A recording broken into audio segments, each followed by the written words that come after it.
all shake and quiver and quake as he robs them of their gold. The autumn wind is a raider, pillaging just for fun. He'll knock you round and upside down and laugh when he's conquered and won. Shit, forgot my drink.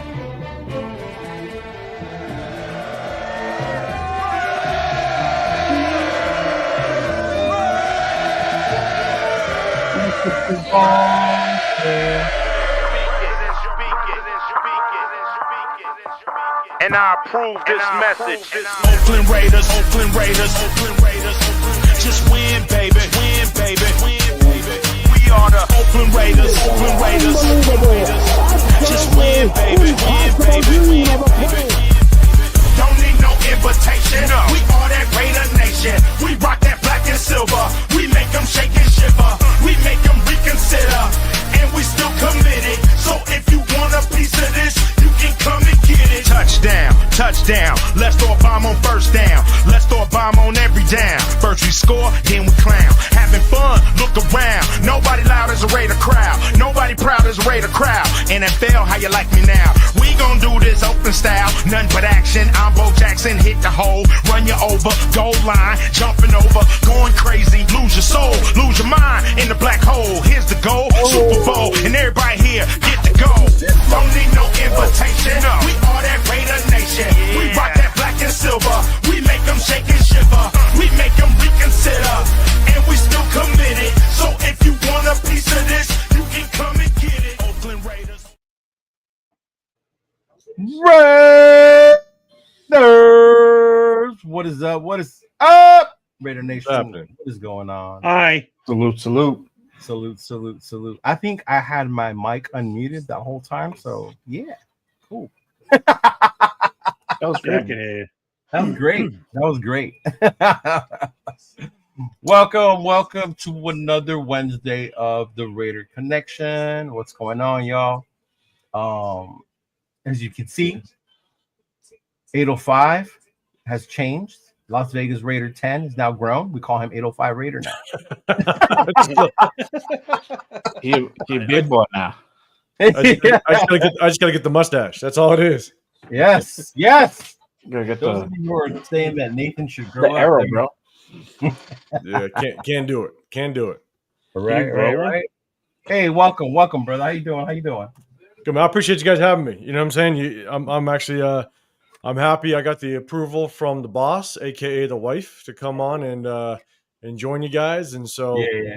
Yes, I mean, man, it's been lives constantly this week since the draft. I posted a video earlier today, just kind of breaking the draft down finally, because I was able to jump on with you guys. I got the Raider War Room guys, you know, and so I went over to the wife. I said, "Hey, give me one more." Yeah. She gave me that look, but then she's like, "All right." I was like, "All right, cool." So, Man, that's cool. Shout out to the wife for being a trooper. 100%. I get one more live until my regular on Sunday. So, And it was funny. I remember when we were in Vegas, we were talking about this, how the draft is not even over. It's just beginning, right? We're finally getting our players, and we're now just going to start doing shows more about the players and what to expect. So they think it's over, but it's actually just beginning. It's just beginning. Now you got to talk about it for the next 2 now we months. got to talk about it. Yeah. Mm-hmm. Yeah, but shout out to the wives, to the girlfriends, being understanding during football season. If you're with a Raider fan, you know what it's like. I mean, Jay, new dad, your wife's a Saints fan, but I remember when you came down here, dude, she was down. She was down. She I don't know. We're I'm trying to get her over, bro. Trying to get her over. She just doesn't want to do those things, bro. It's like I said, like I don't be forcing no one to be a fan, dog. Let them be it on their own. She's a fan, bro, because she watches the shows with me. But I'm not gonna stand for none of that Saint bullshit. No, that's what I mean. Her being a Raider fan. I know she's a fan. Yeah. Well, she got a new quarterback, right? Mm-hmm. So she don't care, bro. She don't like them. She likes them, but she doesn't like them. I don't get it. It's weird. You never watch the games. She's like, I know, but still, it's my team. Are you saying that the lady's the Saints fan? Yeah, the wife is a Saints fan, but she's just hesitant on coming over to the dark side, bro. I don't know. She's from that area? Is that what makes her a Saints fan? I'm just curious. She just likes Drew Brees, bro. That's it. All right. I get that. Yeah. Yeah, he's no longer there. So now you can come over. He's no longer there. Yeah, exactly. Let me tell you something. I know. I'm sorry, hon, if I'm putting you on blast, but she knows more shit, more facts about the Raiders, more current situational events with the Raiders than opposed to her own team. So I'm like, you're already by default, you should already be in. You just got to give up those Saints. She's a Raider fan under the radar. That's what she is. Under the radar, yeah. We're the side chick. I'm trying to make us the main chick. Oh, all right. That's tough. Good luck to you. Get me in trouble, so I'm just gonna keep that side chick comment. I was about to say something, and I was like, "No, don't say it, Leo." Don't say it. I can say anything I want. Mine's look at all six starting us off right. Thank you for the super chat. There you go. Salute, appreciate you. You. It's all about the you, Leo. Hey, the you represented in the draft. Oh wait, did they? No. Yeah, the first pick. Yeah. Well, just Cam Ward after that. But no, I just remember hearing too many names from Miami. We have our own little rivalry. I don't know hear too many Miami names being called. Yeah, it might have been more Miami or Ohio State or Miami of Ohio picked more. Right. Shout out and salute to my boy Robert Pena. What's going on, Big Dog? Roshar Raider. What's going on? Jeff from Boston with the Sam Adams commercial accent. Was it U805 that we were talking about Sam Adams and the seasonal beers? Yeah. So they're winter seasonal. Like I'm not a massive beer drinker, but for some reason they got like this like cold snap winter beer that man, I'll buy a few 12 packs just to kind of get me through the year. So that's a good one. Okay. Joe until it comes back out again. I like summer ale. I was telling him, I don't know if you guys know or Jay, maybe if you know, but Modelo does the same thing, but for Christmas it's called Noche Buena. So it's like a holiday brew that they do for their, and it usually comes out in Mexico only. Yeah, I go to TJ or Rosarito and I'll grab like a couple cases and I'm gonna bring it across. But yeah. I'm a bootlegger, folks. I sneak beer across the border. Yes, sir. Yeah, family members ain't the only thing. Yep.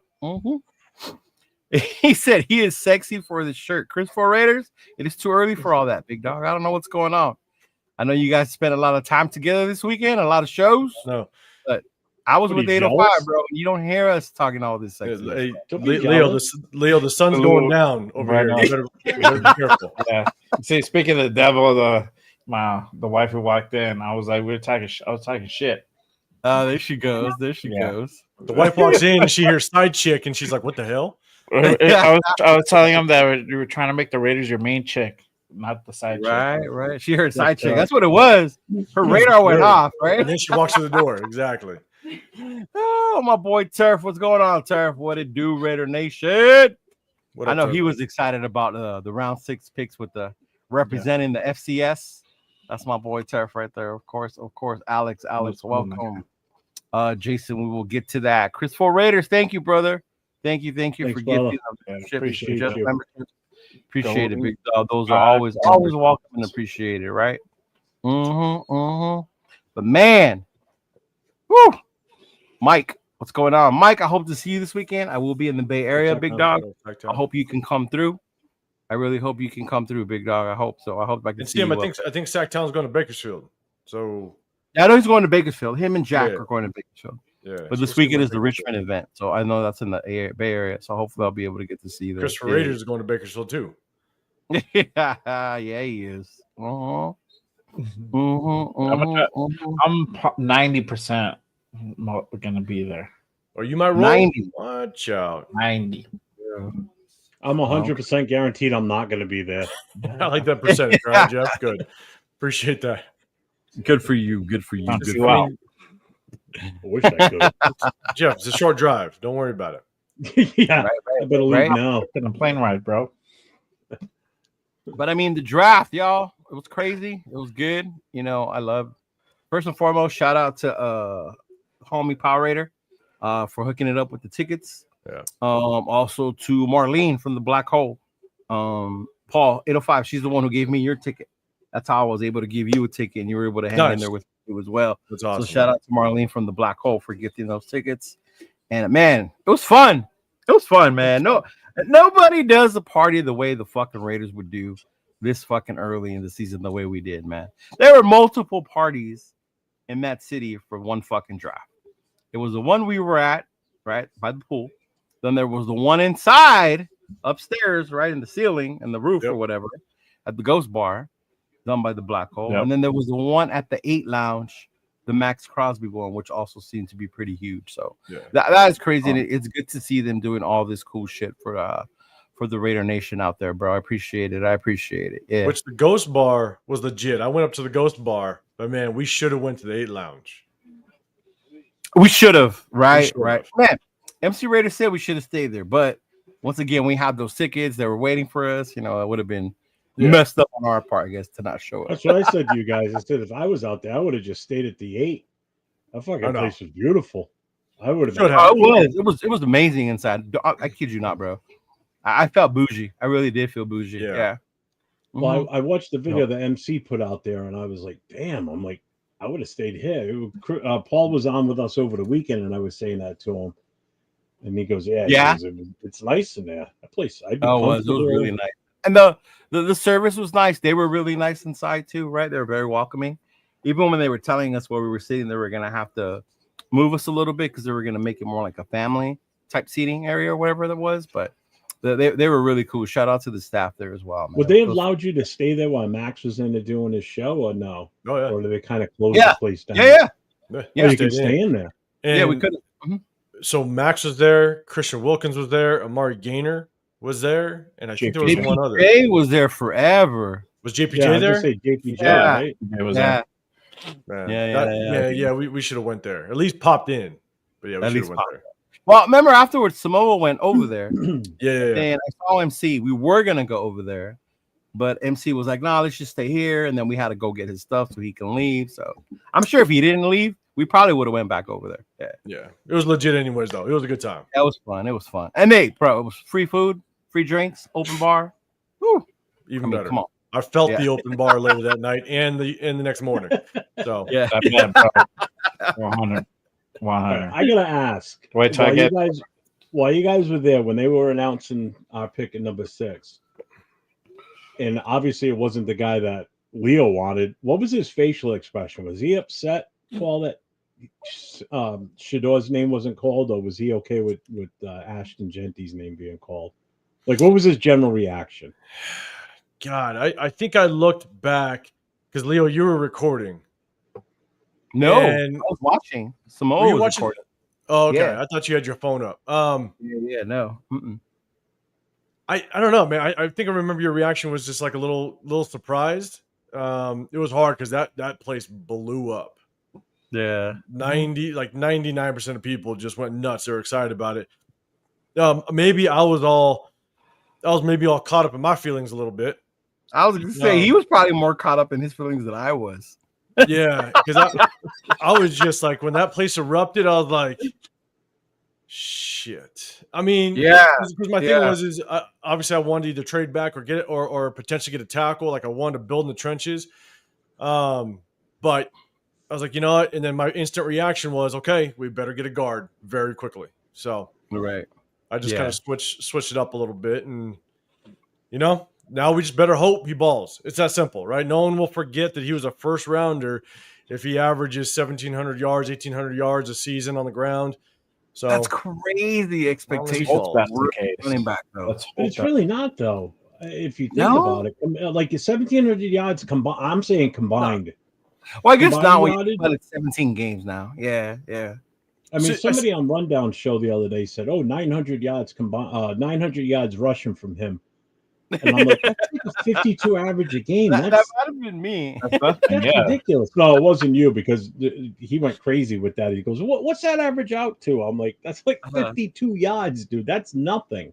Right. So, the only thing that I probably would end up being real disappointed about is if all of a sudden it is kind of a split back situation, or he's only getting maybe 70% of the carries. Because Chip Kelly likes to run split back. Yeah, Chip Kelly likes to run split back system. He did it at Ohio State. If there is kind of a dual back situation, then I'm like, damn, why did we pull the trigger? At that point, I would be disappointed in the pick because exactly. Why are you picking one at number 6 when you're going to do the split back thing? Yeah, you know, I don't think that's the case. If you pick him at 6, I'm just saying, if Chip Kelly continues with his trend of trying to run a dual back system and shoot, like if Raheem Mostert comes in, and if Raheem Mostert's getting 12, 13 carries a game, nah, he's Jeanty's number 6. He better be that workhorse. He better be able to have every opportunity to get the when he gets 100 yards, I'm sitting there going, I'm expecting 100 yards out of you every game. That's I think he needs that amount of carries though to get to the 100-yard. Like if we're expecting him to get 100 yards on 15, 20 carries, I'm 15, right? Whatever. I think 20 plus. Then you're looking at him getting 100 yards. Well, so even when he Boise, it took like what 25 plus carries a game for him to get those 100 yards. Yeah. Oh yeah. I mean, at Boise, he was the workhorse. He was their only. That was their offense. He was their whole entire offense. So I'm just sitting there going, man, like. I want to see 125 plus every game. Right his shoulders. You know what I'm saying? Now, it is tough because at the end of the day, it's also recognizing that we have still some offensive weapons, right? Brock Bowers, Jacoby Myers, Jack Bech. Now that we have him, a lot of us were pretty excited about Deontay Thornton coming in. Yes, and so it is really hard because at the end of the day. Let's say he only gets 86 yards, but we put 27, 30 points up on the scoreboard and we win. I'll be happy. I won't be upset. It's trying to assess just how much Jeanty kind of attracted that defense down, which opened up the pass downfield. So it's trying to balance that, right? Because if we win and we score 25, 27 plus, and he only had 14 carries. Well, maybe there's a reason behind that. You know what I'm saying? So it's like, I kind of want to. If them loading the box limited his yards or his carries, but say we were able to get the ball to Bowers, Myers, and them, and we scored that much, I'm not going to be mad and say he wasn't worth it because obviously he's the one drawing that attention, right? Yeah. Just the one way to defense is honest is the thing, really. Yeah, exactly. They're not just stacking the box and daring us to throw it. That's why I think it's going to be very interesting to assess it as the season goes on, to just really know how much does Jeanty, again, even if he doesn't have the numbers, how much does he actually influence the success of the offense? Right. Just based on how much the defense has to key on him. Yeah. So, and I said this on Rundown Show when he said what would be successful as far as numbers wise, and I think me as a fan of the team, I don't see it as just individual stats. Of course, I want to see individual stats. But to what you were just saying, Paul, my point was if we're winning and adding him to this offense made that difference, adding these rookie receivers, switching, finally having a formidable quarterback in Geno, then I'll be happy. I'll be happy in the fact that we're winning, right? I'm not going to be focused on like, oh, yeah, we're winning, but did we really need to make that pick at 6? Because, look, he only gained 84 yards, But we won the whole game. Yeah. But also, too, if those yards, not necessarily with those yards, translate to touchdowns. What if it's the reverse side effect where it's touchdowns to compared to rushing yards, right? If he's putting up 3 touchdowns, 4 touchdowns a game, there you go. And he's only doing like 85 yards. I'll take that. I mean, we just what we want ultimately is just for us to be able to go ahead and score, move the football. That's really what the actual name of the game is to open up those passing lanes and all that. If he does that, if it ends up just being more touchdowns and yards, I'm good with that. Okay. All right, Jeff, I'm gonna show you something, and nobody saw this but the people on my chat with Chris and them. So you asked what my real reaction was. So my actual reaction was I yelled with the rest of everybody else. I was like, "Whoa!" like crazy, right? I laughed because Paul was probably in more shock than I was. But I did send the video to Rundown of them. This is it. This was my reaction to them passing on Saturday. I should do it. Yes. Nah, dog. I'm tired of this team lying to me. Drew was there. They told me we would take him, and we didn't. I need a hug. I need some hugs. I need a hug. You did, bro. That was my reaction. I privately said to the group. Did you pat him on the back 805 when the call came in? You're like, it's okay, bro. No, maybe. Have a drink. You know what? You go, wash away your sorrows type thing. I kind of had maybe that oh shit moment, like damn, because obviously you guys know I didn't want a running back at 6. But I was with you on that one too. Yeah. Maybe it wasn't like a complete just deflation of emotion because I didn't hear Shedeur Sanders. So that made me happy. Okay. And I think that's probably what it was, because you didn't hear the name. You were like, yeah, exactly. I actually was like, okay, let me enjoy this. Let me enjoy this free beer. All right. Right. Well, I mean, I had made peace with that. I was just like, whatever. I mean, if it happens, great. If it doesn't, well, cool. Let's see who we pick. Just can't be like my this reaction was no name guy. I knew, my initial thought was I wanted Graham, but then once he was taken, I'm like, all right, well, obviously that's not going to be it. So it was going to be one of 3 things. One was going to be Shedeur, Jeanty, or we were going to hopefully move back, like 805 said, because I wanted to move back and then hopefully get that offensive lineman, but gain that additional second round pick. And when they announced Genty's name, if anybody watched the reaction from the show on Thursday, sitting right here, I literally, when they said it, I just took the hat and I just threw it because I was just like, damn. Like, fuck. You threw it because you were mad? Yeah, because it's not the way I wanted to go. So I just sat here. Oh, I know you wanted saying anything. I remember that, but yeah. Bueno. And then, as the night went on, the rest of the night went on, I kind of came to grips with it. I'm like, okay, so I just trust their decision. And then when it got to Friday night, I was like, okay, now I get it. Now we're good now. I was fine by the end of Friday night. So let me add something. And I'm just saying this. I actually said it with East Coast Gridiron. I've kind of hinted at with Chris when we were at my show with the Raider War Room. Yeah.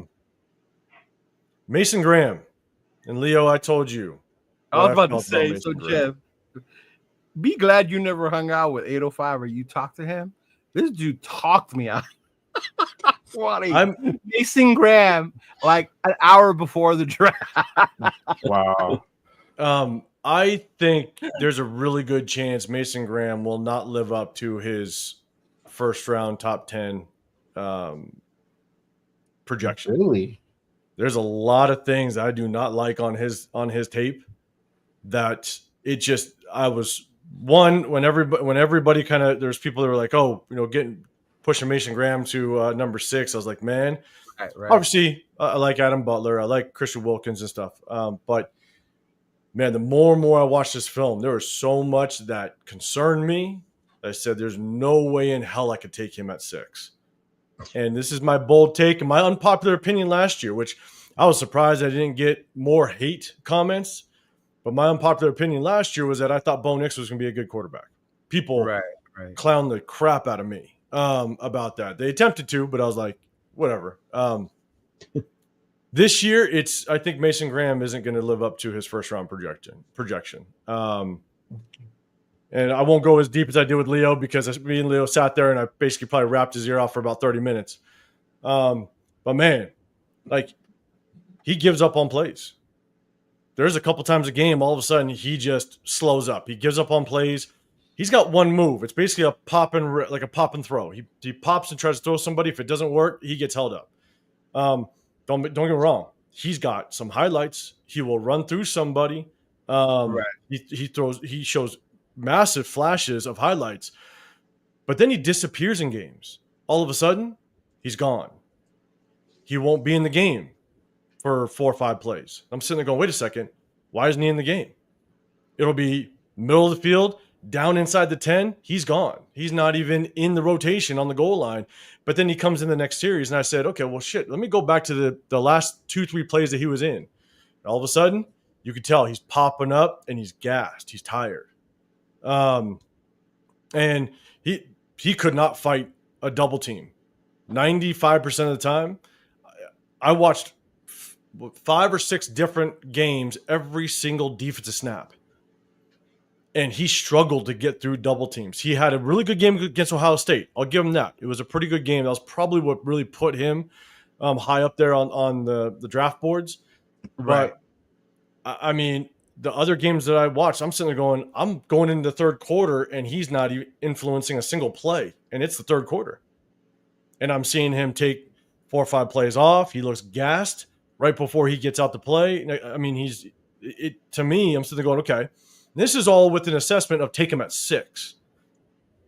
And the more and more I just kept watching, I said there, man, I cannot pull the trigger on this kid. I mean, I watched the Texas game. He looked like shit against Texas. Yeah, he had probably 2 good plays. Outside of that, the amount of times that he got flat-backed, the amount of times he got manhandled, I'm sitting there going, yeah, I'm watching it going, I don't see it.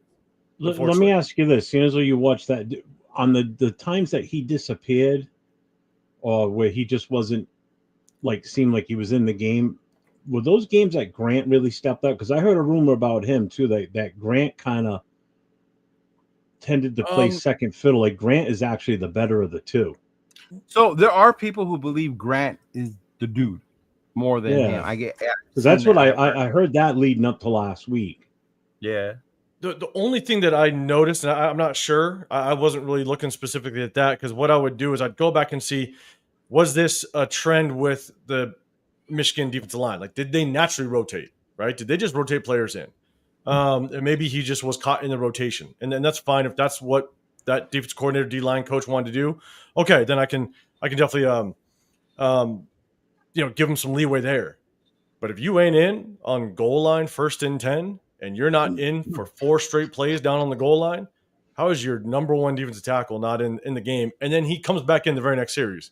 Perfectly fine. I actually messaged Chris, and I was like, hey, did Mason Graham have any injuries last year? And Chris said, no, not that I know of. And I said, okay. Like, I want to at least cover my basis a little bit on whether or not, did he have an injury? Was he ailing from something? But, man, I'm watching. I continue to watch game film on this kid again as much as I can. Basically, what I did was I typed in Michigan defense verse, and it picked up 6 different games, and I watched every single defensive play. Right. And I'm telling you, the more and more I watch the kid, I was like, "There's no it's crazy to me that he's top 10. I'll be honest, even first round. Like there was defensive tackles. Shit, that Ty Robinson from Nebraska. Shit, I think that kid's better than him. To be dead honest with you, and that's just again unpopular opinion. People are probably gonna go crazy. That's fine. Like I trust my eyes. But yeah, so I'm off my soapbox. But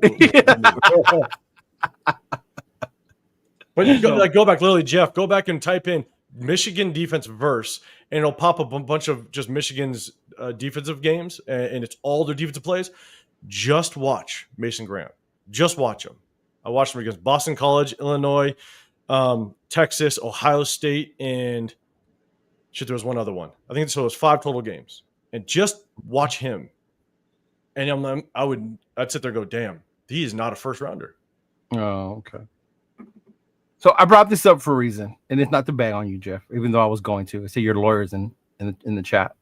But for those of us who want to bang on Jeff for the Ashton pick, he was opposed to it. He was not opposed to it. He preferred a different pick. With the picks at O-line, it makes sense. Jeanty pick was more justified, right? Jeff is more acceptable and likes the pick now, so don't even try and give him crap. Look, man, there were some of us who thought the Jeanty thing was smoke, right? We weren't going to pick him. Still to this day, if we go back, you tell me here we didn't get Jeanty, but say we got a tackle, and then if you look at the way the boards fell before we traded, some of the better running backs were still there, right? Jenkins was picked before Henderson. I think I remember telling 805 when we were at the bar, like, bro, if we didn't trade back, we could have landed fucking T-Mac and Henderson. T-Mac didn't drop as far as some people thought he was going to drop. Exactly. Yeah. I was like, we could have landed T-Mac and Henderson. Now, I'm not saying I'm mad that we got Jeanty. I understood why we got Jeanty, like I said before. But I guess that's why I'm glad the the draft is over and the mocks are over, because now we know what we finally got. And just because we said we wanted something else doesn't mean like we're all opposed to that shit now, right? Like, I'm not mad that we got Jeanty. Like, I understood. Yeah. Obviously, there's people that still want it to be justified, right? Because you took a running back at 6. Is it still a value pick? It depends how you look at it. You know, I talked to 805 about it, I think with you guys a couple times. You want those kind of picks to last, what, 6-10 years for you? 10 years at the most, right? Do running backs last that long? How many running backs last after their first contract? After their first contract, average is what? How long do they last, right? Especially if you're going to use this guy. When we say value, it's not on his talent, you know, but it's on the position and how long it lasts in the NFL, right? Now, I agree. I am one of those who are on the side that running backs don't grow on trees, not elite ones anyway, right? There's good ones, there's formidable ones, and then there's some that are above. To me, Jeanty was one of those above the rest. By much, probably, maybe. Do I think it's generational? To me, it was too soon. I saw a thing today where Marcus Allen said that he was like a mixture of Emmett and Barry, and I was like, whoa, Marcus, like, chill, Marcus. Like, I love you, but chill. It's just, can I say something about Jeanty? Yeah. And this is the hard part. And again, it's not going to necessarily be a knock on him, and I'm going to say that he's not going to be very good. This is not what I mean when I say this. Under their skin, yeah. It doesn't mean we're saying he's not going to be good. This is why I'm cautiously optimistic with Jeanty, right? When Jeanty gets in open space, he's electric. He's got very good vision. He makes the right cuts. He can get to open space. He doesn't look like he has all the crazy breakaway speed. So I don't know if we're going to get all of a sudden he gets out in the open and it's an 80-yard touchdown. You know, the competition he was going against was the Mountain West. He was playing Nevada. He was playing San Jose State. He was playing San Diego State. And so my thing is that what the biggest test for Jeanty, the biggest test that Jeanty is going to have is how is he going to withstand the physicality of playing 17 NFL football games, right? Because he played in the Mountain West. I would just like to see, and it's just running a comparison, and it's why I'm cautiously optimistic. Is right, yeah. Imagine if he played a Penn State 8 out of the 10, 11 games. Would he hold up? Would he be able to take that punishment week in and week out and still continue to have that type of production? And in fairness to the 12 thing, the conference thing, I get that. But there's nothing he can do about that. That's the conference he selected. That's who he plays with. It is also known to say that the O-linemen aren't Big Ten quality type O-linemen either that are blocking for him, right? And I do remember when he played Penn State, when he played Oregon, he was able to fucking, run on them and shit like that. So I see that he has the skills and the ability. The durability is the part I get too. But to me, the thing with the conference thing comes into play. I don't know. I think sometimes we put too much into that because we think only players from the SEC or the Big Ten are the ones who are NFL ready. Well, here's the thing, though, is it's about the combination of speed when he goes again. Like if he were to be the running back in the SEC, the amount of speed, the collective speed on defense is much different than what he's going to see in the Mountain West. There might be the one, maybe two players in the Mountain West on each team that's going to have that type of speed. You go play in the Big Ten, you go play in the SEC, there's going to be 8, 9, 10, 11 guys in that defense that's going to have NFL caliber speed. And so it's trying to understand, is he going to be able to adjust to that? But we talk about, he balled against Oregon, right? Yeah. He balled against Oregon. He did a pretty good job against Penn State. I think he ran for just over 100 yards on 30 carries, I think it was.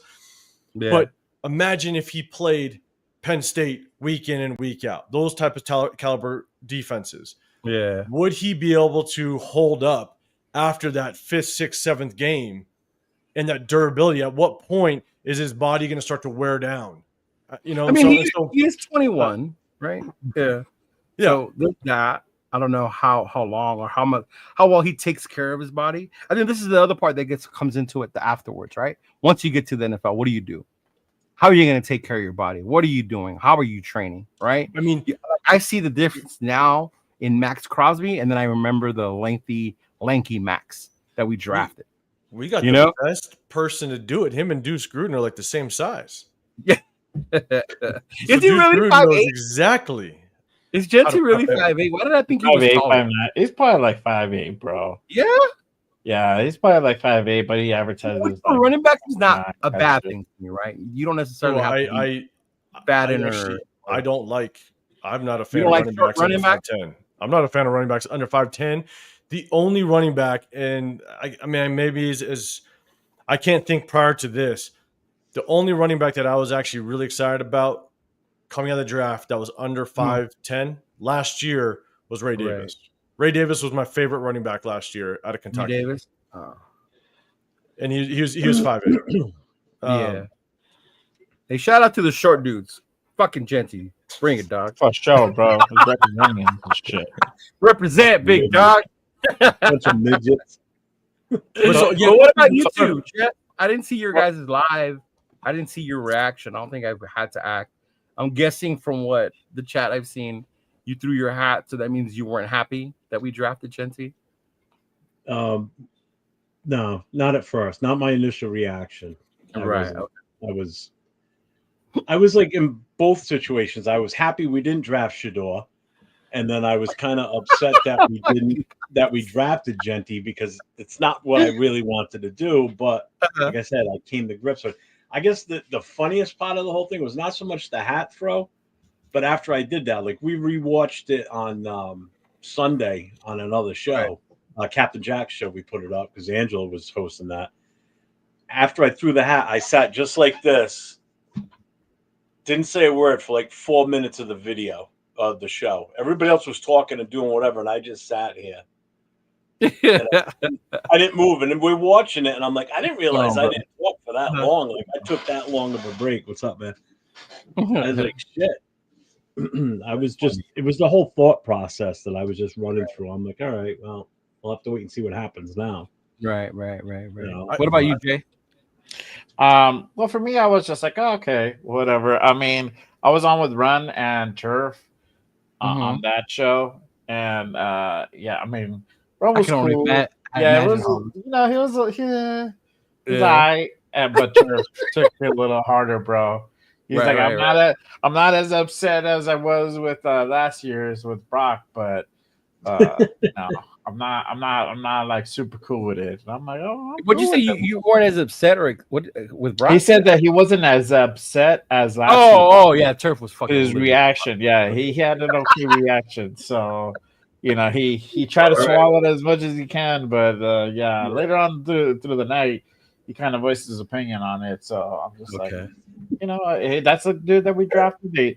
They saw something in him. They didn't see something in Shedeur or anybody else. This is a guy that wanted to pick at 6, and it is what it is. But really quick on the durability thing, I think what's going to happen with Jeanty is that they're probably going to have him. I don't think it's going to be 90% of the time where they're going to have him run the ball. I think they're going to go ahead at first, probably ease him into it. They're probably going to have him do about 75% of the time where he's going to be carrying most of the snaps.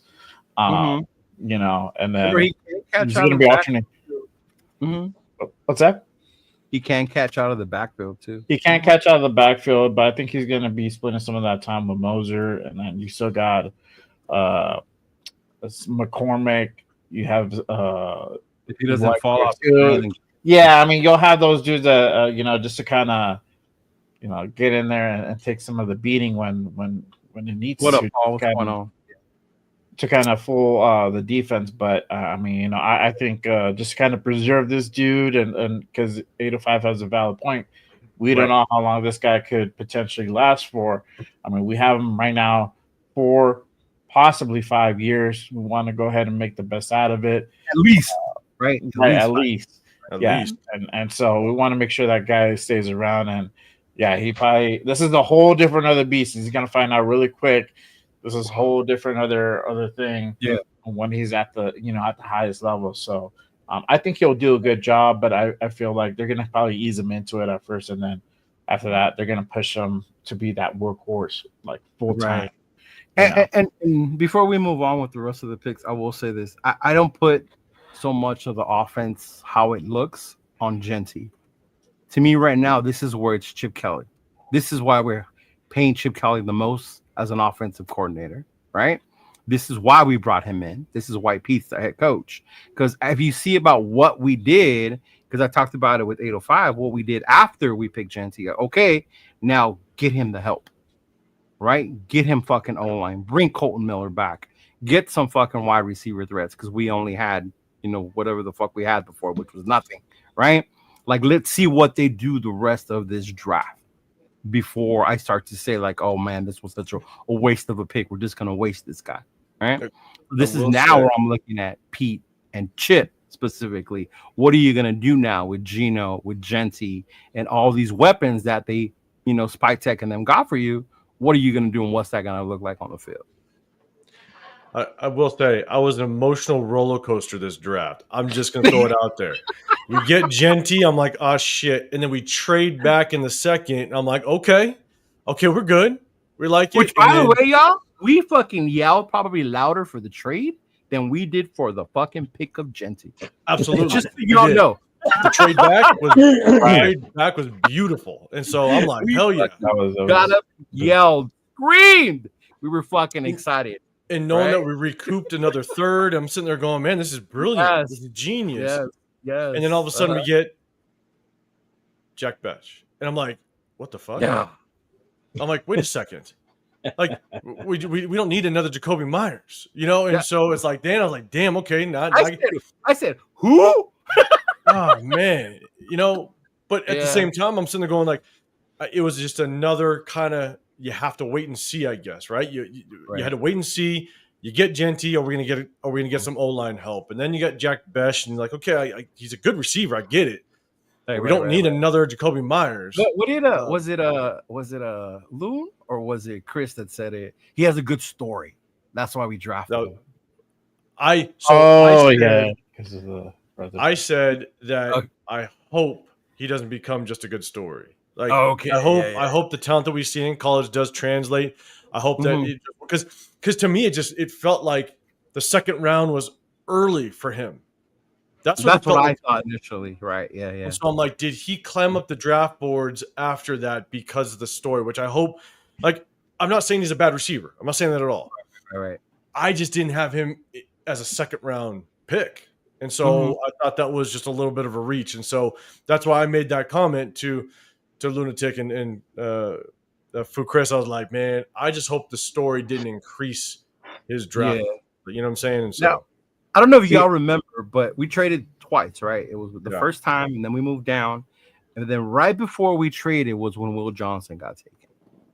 To me, I felt that's what we were gonna get. As I kept seeing him on the board, I kept telling it, we're gonna get Will Johnson.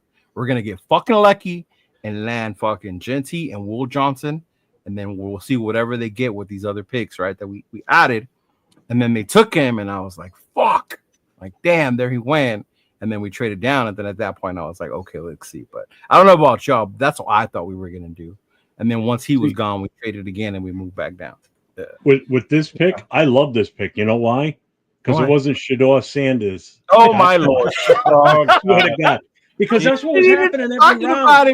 Round, everybody kept saying in the channel, they did? Back up when you guys were live, people were saying this. Jay was in it for some of these picks. Possibilities. He's like, wow, that's funny. I'm like, no, stop that. We were saying it, but jokingly. It was still a possibility, bro. We didn't know at that point what the whole thing was going on. Jay's like, he's like, hey, second round, we're coming up. Shedeur's still there. And I'm like, stop saying that. And then we would make the pick, and I'm like, whew, thank God. All right, on to the next one. Then the next round. Then he wouldn't get picked, and he'd be like on pins and needles like every round, like, bro. Still there. I'm like, son of a bitch. It's like, can we just move past him? Somebody take him quick. He was still there for like 72 hours, man. It was brutal. Yeah. I mean, I felt bad for him at some point, to be honest. It did, because it even became an ongoing, not a joke, but it came ongoing things with us also, right? Because they know how I was about him. So they kept saying, this is it, this is it, this is it. And then, yeah. I mean, Leo knew. We were sitting there, and when Jalen Milroe got picked before him, and then Dylan Gabriel got picked, and I was like, yeah, I got dude from the Saints. What's his name? Tyler Shook. Tyler Shook got picked. Yeah. But I was like, man, at a point you were like, damn, like something's up. Either something's up or man, like people just like owners, GMs did not like him in the interview process, obviously with Dion. But I think I said this, Jeff, and when I linked up with you guys, I do think because Archie Manning's coming up, I do think this was a warning shot. Basically saying, with Archie Manning coming down the road. Even Nico, because Nico's already getting that label maybe in even college. Nico. Yeah. I think it was a warning shot a little bit and be like, no, you ain't going to dictate anything when it comes to this draft process. That's, again, just a speculation on my point. But well, let me ask you this right now then, before we go too much further into this, the draft talks. Do you, in hindsight now, do you think we still should have picked them sooner, or do you think that it's a good thing we did pass on them? Because something, because there's things coming out now that Brady said not to take them either. I'll say whether this. How true that is or not, I don't know. No one knows, except for him. I'll say he did not get drafted, not because he didn't have the talent of a quarterback that should have got picked as late as he did, or the fact that the others got picked before him. But the more 805 kept pounding into my head about the Dion effect, right? As much as I liked them, as much as I wanted to dismiss it, like I had to come to a point where I had to accept it and realize, like, what team would want to draft him knowing that his dad is saying out there that I could come in here and be his coach, right? Like, say we're 4 or 5 games into the season and we're 1-4, right? Fucking 2-3, and it's because of poor quarterback play. Who do you think is on the phone with the owner trying to push to get his son in there instead of letting things flow naturally the way I guess anybody else would, right? And I guess I didn't realize it's the media putting the mic in his face. Yeah, that too. Yeah, right. And that's what I'm saying. Even the media doing that, but also at the same time, them not helping themselves by going through that shit. Because I remember at first he was a lot more vocal about it, talking about Dion, not Shador, than he was towards the end. In the beginning, he was very vocal about it, right?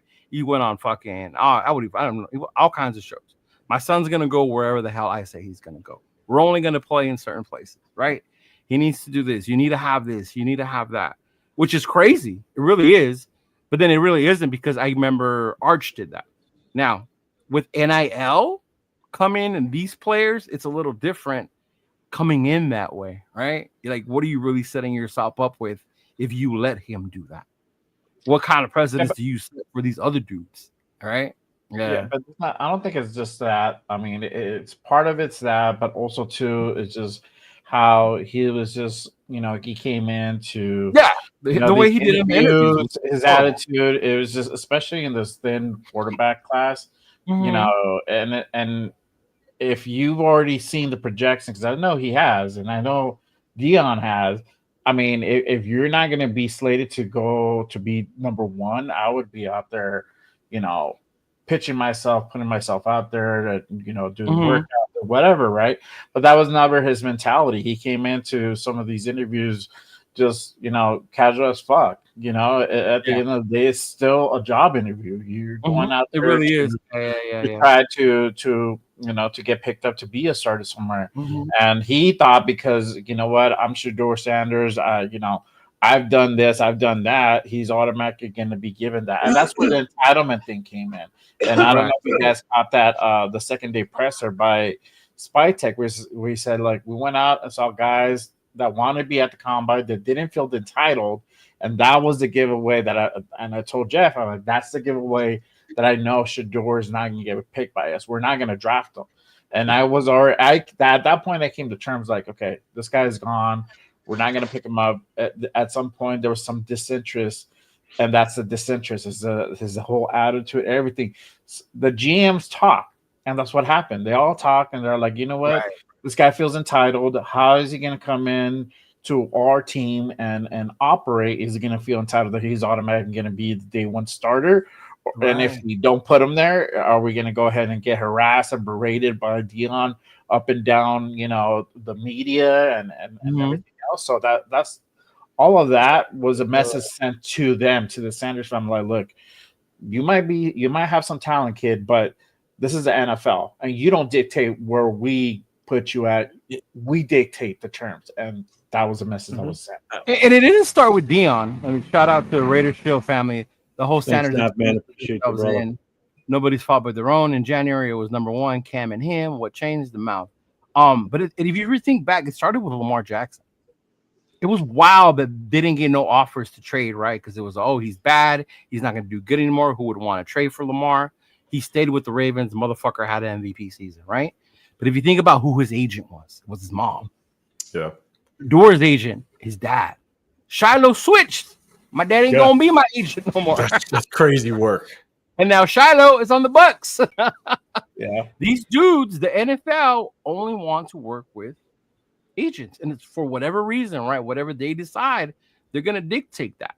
Now, if you start letting your parents, now whether they're qualified or not, because I believe JD5's mom is his agent as well, right? Mm-hmm. So maybe she just handled things differently. I know they got certified as agents or whatever, but you start letting them become your agents, set certain precedents, and these NFL teams want to deal with these agents to negotiate your contracts. Yeah. So I did hear, and I don't know if it's true, but I heard that when Shedeur Sanders went into interviews, he actually had his headphones around his neck with music playing. Yeah. And I'm sitting there with, damn, like if you can't tell me a more bigger sign of disrespect going into an interview, like, you know, Jay, you just said, it's a job interview, right? Right. You got music blaring through your headphones around your neck, and you're walking in with your sideways cap, and I don't care how he's dressed. That's whatever, right? But if you're gonna come in and you got music blaring, that's crazy work. That just if my clients and I see teams, bro, if they come in to my sessions like that, I legit stop them. I'm gonna let me know when you're ready to start, bro, because we ain't doing this if you're just bumping your music where you're at. and again, I don't know if Dion is there at the time. And I swear to God, like Dion, I would think, and again, this is just assumption, I would think Dion would smack him in the head and be like, bro, take your headphones off, at least. Right. You know what I'm saying? Like, have some respect, because if Dion is teaching him that, or if Dion is accepting of that and going in, hey man, you walk in that room like you own the place, I'm like, damn, bro, yeah, you're done in this league. Because if you combo everything that we're hearing now with where he went, and I know, Leo, when we were watching it, the moment he was picked, I was like, that's trade bait. Like, that's what did I say? Bait. Yes. Like, you have 5 quarterbacks on that roster. You just picked Dylan Gabriel in the third. There's no way in hell. Which makes him more of a priority to keep. If not, you just fucking wasted a 3rd round pick. 100%. Like, everybody will say, "Oh, Dylan Gabriel, it doesn't fit Stefanski's offense." I don't care. Right. You don't cut a 3rd round pick. If you cut a 3rd round pick, then you're stupid. It's that simple. Like, you don't waste a 3rd round pick, but just to cut him, just to think Shedeur is going to drop to you. But now with all that, I think it's pretty big. He has a chance to. I guess he experienced that. He went through that. Now, if you really do feel you're legendary and as good as you are, now is the time to go out there and prove it. Yeah. Right? Now you're like everyone else. You're on the same fucking thing. You're not even a top pick where you can say, come in here. Well, you guys picked me at this point. You should be playing. Now you're coming in with a 5th round pick, bro. Did you see the video of Shedeur? I saw it. It said Shedeur entered like the Cleveland Browns building. Yeah. When he walked in, did you see that? No. Like, so, like, you know how when like 1st round draft picks walk in and a lot of people, like, you're excited, right? You know what I'm saying? Yeah. It literally looked like he walked through the cafeteria. Right. I was like, damn. Like, you went from you look at our 1st round pick, they're gonna get the royal treatment when they come 2nd, 3rd. The FCS kids, they're not gonna get the royal treatment when they walk in. You know, they're coming in as the late round picks, bro. Like, hey, you're here to work and make this team. Yeah. I think he got humbled like pretty quickly. Yeah. Yeah, he got a big dose of fuck you, get humbled. But it like what 805 said, that sent a huge message to everybody else that's coming after him also. And this has been brought up before when I've watched other channels and I've talked to Turf about it. The impact NIL is having or gonna have on the NFL. Because these kids used to come wanting to just come here and play, and this is where they would start making their money. Now you got kids that are making more money before they even come here. I wonder if it's going to mess with the rookie pay scale. Some of the guys that are on the rosters already. Oh, yeah. I wonder if it's going to mess with the rookie pay scale. I hope not. I love the rookie pay scale. I wonder if it is, though, because, I mean, the NIL is going to do nothing but probably increase over time. Right? It becomes a bidding war. It does. And so I wonder if the NFL experiences a lot of problems with these young kids going, hey, I'm going to make a $15 million NIL deal, but I'm only going to make, 10 grand or 10 million over here. I'm going to go back. I got one more year of eligibility. I'm going to go back. Now on the flip side, you do get more experienced players coming in the NFL, which is good. You get another year of college. You might get more quality players coming out of college. But at the same time, the NFL is going to have to possibly make a move if NIL continues to be a bidding war and these players see a pretty big dollar value, dollar numbers. I wonder if this rookie pay scale increases, and the next thing you know, you're going to find yourselves, now trying to figure out, do I want to pay this rookie this much money? So I don't know. It's going to be weird. And they're already coming here with that mentality. If you look at, I don't know how much you guys follow college football. You guys know about the UNLV quarterback? Yeah. Not the one we signed, but they had another kid, and he stopped playing because they didn't give him, I think it was like $2-3 million they were going to. So he stopped playing, and then they were left. Was it that much? I thought it was less. No, you're right. You're right. It was. They were supposed to give him his first check of like $300,000 or something. Something like that, right? And they didn't. Yeah. So he stopped playing. Yeah. And then you look at Nico, right? Nico said, I was promised this, I was promised that. Fuck it. I'm gone. Now he's over here at UCLA. Right? Did he get less at UCLA than what he was supposed to get? I'm not sure how much he got at UCLA. He might have. Yeah, I haven't checked how much he got. Yeah. Don't be surprised with all the NIL stuff also starts. But you might have been, because you think about it, Tennessee is a big SEC school. UCLA is the big school, a big program, but their football team isn't at the level of where Tennessee is. Right at this point. No.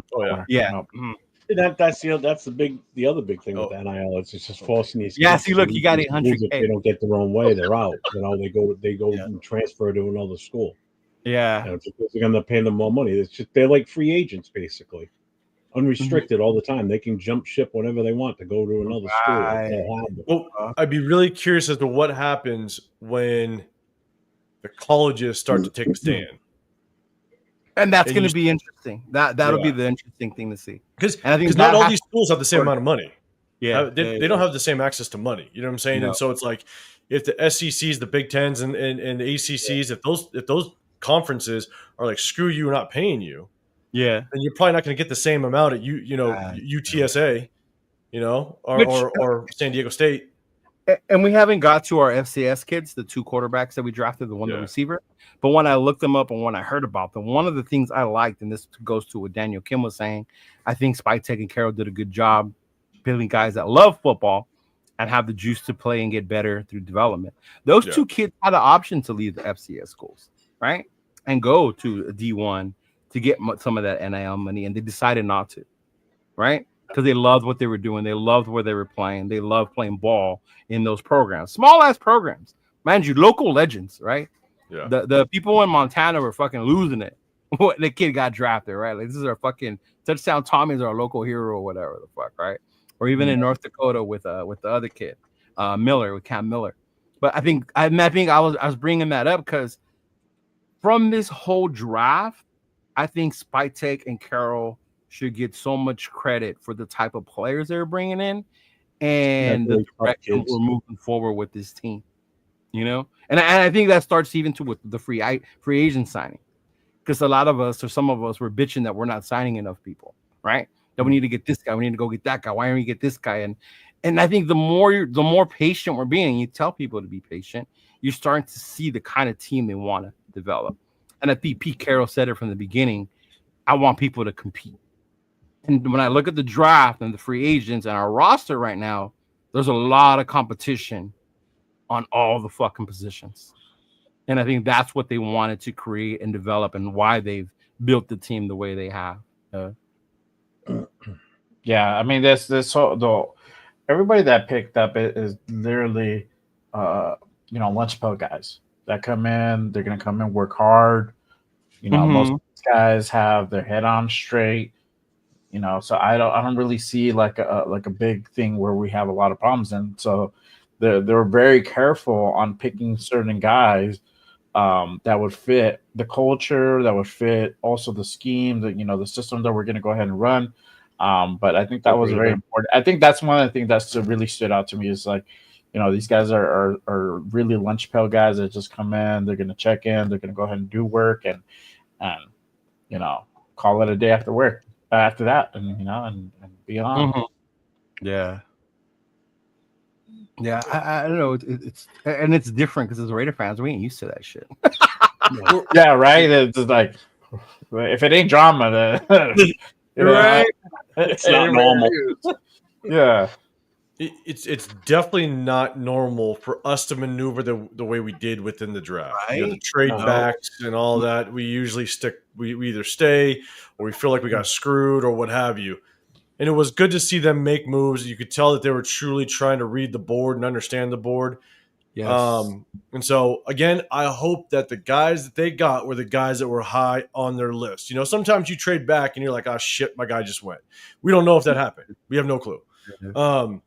But at the end of the day, it did look like, especially in that second round, whoever they wanted, and I heard rumor that it was Jaden Higgins? Okay. The receiver from Iowa State. I think that's what we heard when Houston picked Higgins. That's when there was two teams, us and somebody else, that were like, shit, okay, let's go ahead and trade back. We didn't get our guy. And we ended up getting Jack Bech. So maybe they were honing in on a receiver at that pick, and then they went ahead and traded back and still got a guy. Yeah. So well, you remember a couple of months ago when actually, I think it was just after Pete Carroll was hired, on your show with Severe and Chris, you guys were talking about Pete Carroll's track record with the draft. Remember that night? And you were shooting us a bunch of updates, man. Yeah, you were helping us out. A ton of stats on that night.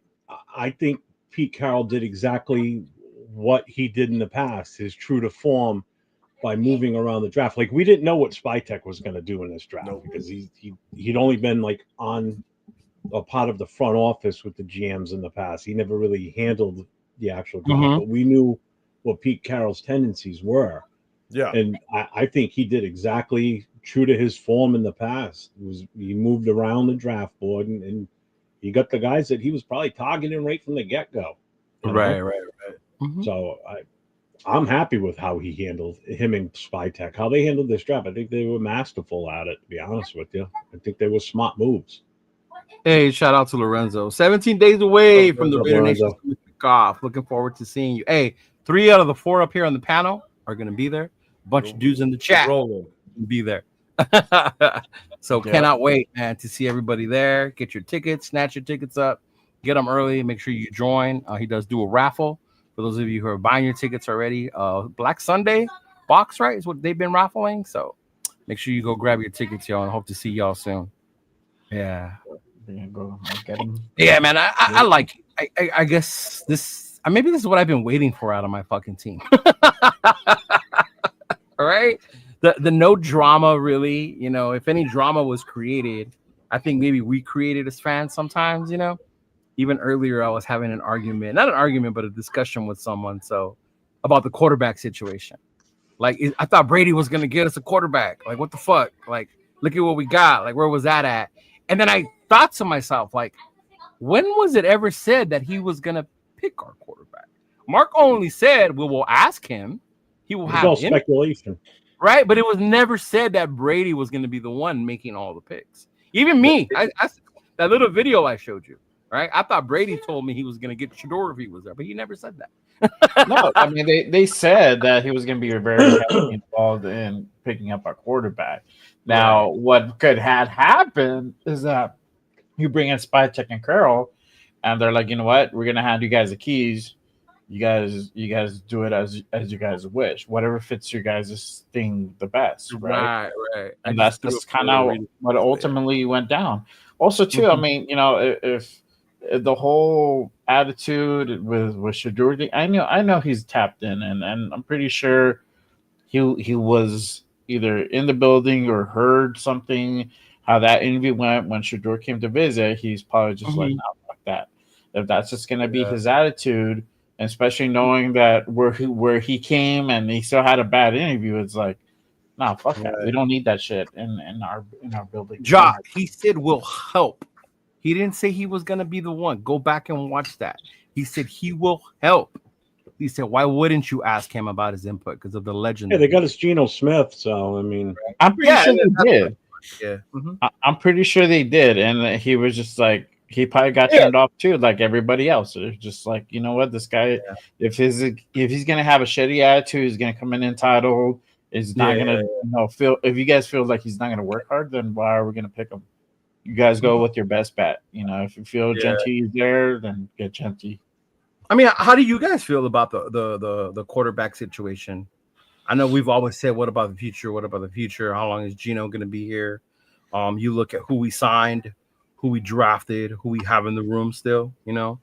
I know, Jeff, I always fuck around with you about AOC 2025. But I mean, looking at our quarterback room right now, I feel better about it right now than I did last season at this point. Yeah, definitely, bro. It's an upgrade. I think that even picking up, you know, this guy Cam Miller and Tommy Mellett. I mean, these guys are project guys. So you have something that could be down the line 3-4 years down the road, and talking about Tommy Mellett and Cam Miller. Yeah, Mello, however you want to pronounce it. Mellott. I think that's how you say his name. Mellott. Yeah, I said Mellott. You're saying Merlot. Some people say Merlot, some people say Mellott. I don't know. Mellott. Yeah. And Cam Miller. I don't think it's necessarily the quarterbacks that we brought in. I think it has a lot to do with the pieces we're putting around them now, based on what we pulled in the free agency and the draft. That's what's going to make these quarterbacks better, or that's what's going to make the quarterback room better. You know, we brought in an offensive lineman through the draft off season. You got a running back that we can pretty much feel good about. You know, we brought in wide receivers. We've got Brock Bowers. I mean, we're putting the pieces around them that are going to make them better regardless of who they are. You're right. You know, so Geno's only going to be better than what we thought to begin with, because look what we gave him now. We gave him a run game. We gave him some offensive line pieces that are going to make him better. He's never played with Bowers before, so that already is a lot better than Noah Fant, which is what he had in freaking Seattle.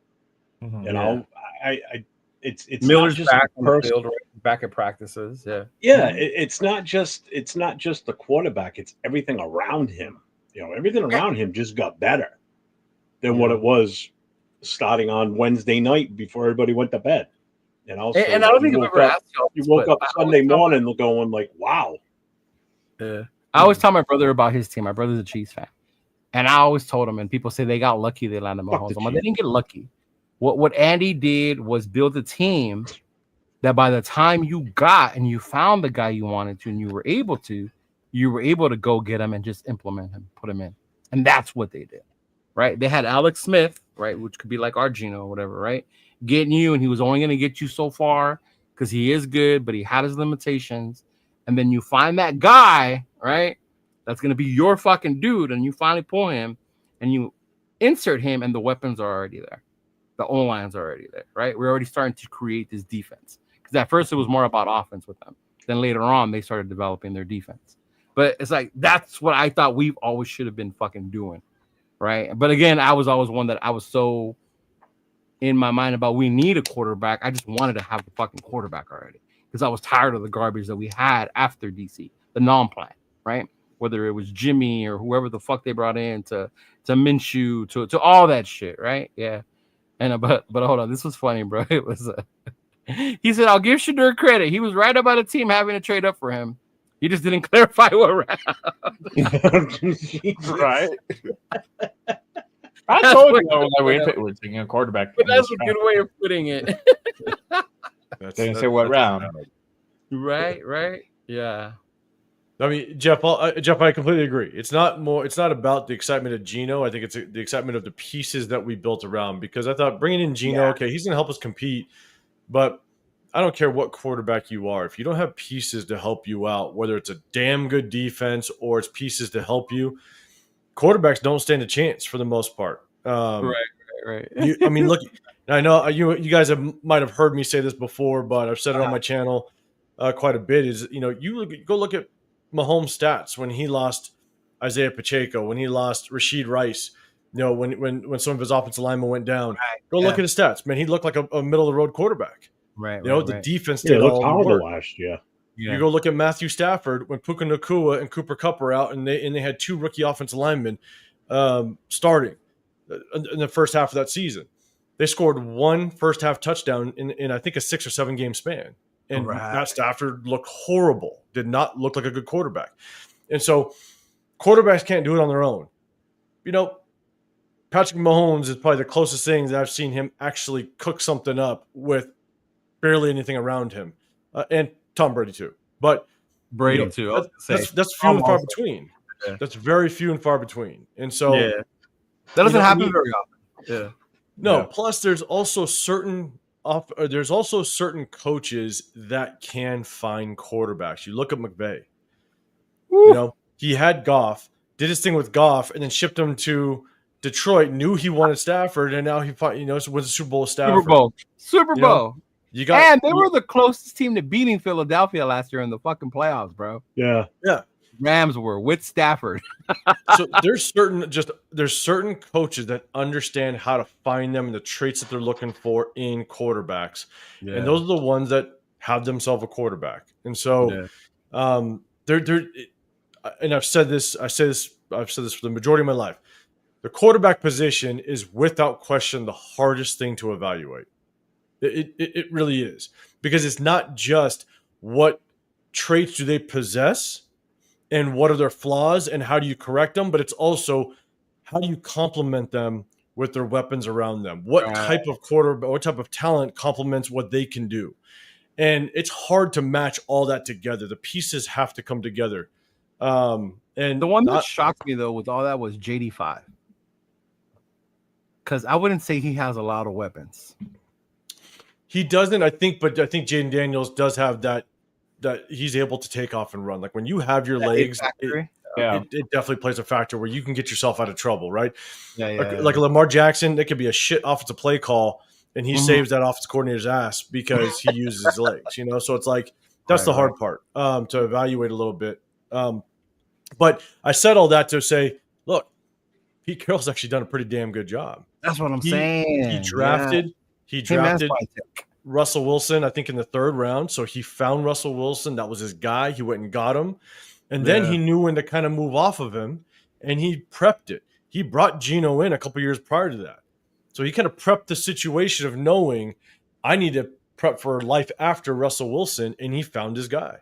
So the hope is that either Pete Carroll knows we already got something in the building that's going to cook a little bit, or we're going to trust that maybe he finds something next offseason or in next year's draft. So, it's obviously please, when you say that, you don't mean to say next year's draft, saying it's because the quarterback class is going to be better next year, right? Not that I do like Drew Aller, but right. I'm not saying the quarterback class is necessarily going to be better, right? Because we don't even know who the fuck is going to come out at this point anymore.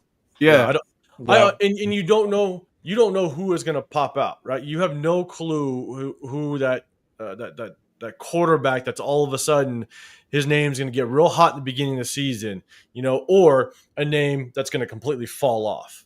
Right. Everybody was saying one name that they're probably not going to let come out is going to be Arch. I can't see the Manning stable let him bail out of college that early. I think they're going to want him to play the full amount of time in college, to be honest with you. They might want him to get what they could never get was that national championship. That or the NIL money. The NIL money. That too. That NIL. Yeah. Surprise. Yeah, that's true. You're right, because you do get surprises. I mean, I knew of Cam Ward, and I hate to say this, and I hope Ant's not on the channel anymore.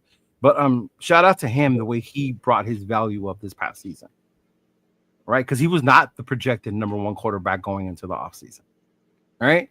You had persons who were fucking all over Carson Beck and Gabriel, all those dudes. Even Dart brought his stock up this season based on how he played, right? So you definitely will see different quarterbacks, maybe that we're not naming right now, come up next year, right? Yeah. Their name might come up, and they're going to enter the draft.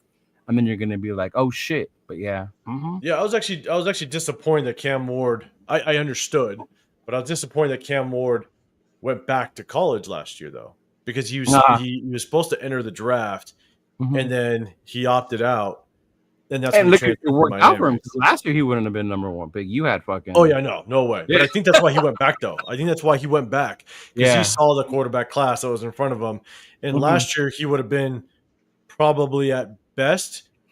I think last year he probably would have been in the conversation, probably like the 6th best quarterback coming out of last year's draft. Yeah. To be honest, with all the names, that just depends on how much you there like. There was a lot of names. There was a lot, yeah. So, but yeah. You don't want Nico. John don't want Nico. I don't want the quarterback from UCLA. He quit on his team. It's all right. We're going to be set at quarterback anyway. Gino's going to stop for now. ASC will take over in 2026. We're going to be good. Oh, good Lord. You will not.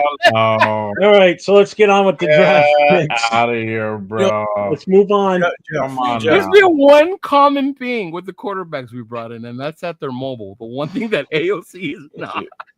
Jeff, here. Every time he tries to run. Jeff, because I'm sharing the screen with you and you bring it up, I think you might have said this a couple times. I'm sure you have. When it comes to AOC, the hard part about him is that he just he's got the shit under the stick the moment he steps in the NFL. So it's like, look, there's a big question mark as to what he truly can be. I'm not saying he's going to be the next coming. I'm not saying that he's going to be shit. I'm just saying we don't know what he is. We have no clue. Because I agree you 100% with you. You can't tell anybody that you can't say, yes, you could say what or kind of break down what he did last season or even the year before that, but it's been nothing but shit situation for him, whether he's throwing to practice squad receivers or whether he's throwing behind a banged up offensive line with 0 running game or an offensive coordinator that's never called an offensive play before in his life at the NFL level, even college level. He gets a shot, then he breaks his thumb, right? And then he gets a shot to come back in, and at the end of the day, it was a mess. So and then he gets carted off. Yeah. And what was the injury? That's how he got carted off. Fucking bruised his little fucking knee, bro. It was a bruised knee, but I guess the pain he was. Have you ever bruised a kneecap? Yes, yes, I have. Yes. God, but. Just not being, not just falling down. He was. I know was a hard push from behind. You know what? I know what 805 is saying. We don't know what he's going to be, but I know what he's going to be this year. What is that? QB2, bro. That's what he's going to be. Sitting behind fucking Gino, bro. I don't even know if he'll be that, bro. I don't even know if he'll be that. He might be QB3, bro. Don't be surprised. He will be QB2. But out in training camp. Just like Russell Wilson did with Superboy there that came in from Green Bay, Flynn. You never know. Oh, I know. Russell's a quarterback. I know. Bro. This is a big disparity, bro. I hope what happens is he can find himself some consistency. Obviously, Pete Carroll there, now Chip Kelly. He's got someone that's actually called plays in the National Football League at a high level. Has shown that he can produce a good offense. And so if Aiden O'Connell gets the opportunity to actually learn behind Geno Smith and get some quality coaching out of, and who's our Greg Olson, our quarterback's coach, then if he can't touch the field after Geno's gone or we move on from him, then the writing's on the wall. Got it. Yeah, that's fine. I'll deal with that. I don't have a problem with that. But I agree with what you said. He has not had a real fair shake. Seriously, I'm okay with riding out until his rookie contract expires, but I hope we don't renew it and don't bring him back. No, I was hoping roll with it. Yeah, I just hope roll with it. He's on the cheap. That's cool. Yeah. But after this year, I think he becomes a free agent next year. He's going to get an extension because he's going to be the starter in 2020. We're going to trade Geno away. Geno away and go ahead and lose 16. Hey, I have faith in him becoming a starter at some point, just like you guys all had faith that Shador was going to be our pick at number 6. How'd that work out for you? That was hope as a fan. There's a difference. The black belt, that's not a skill, bro.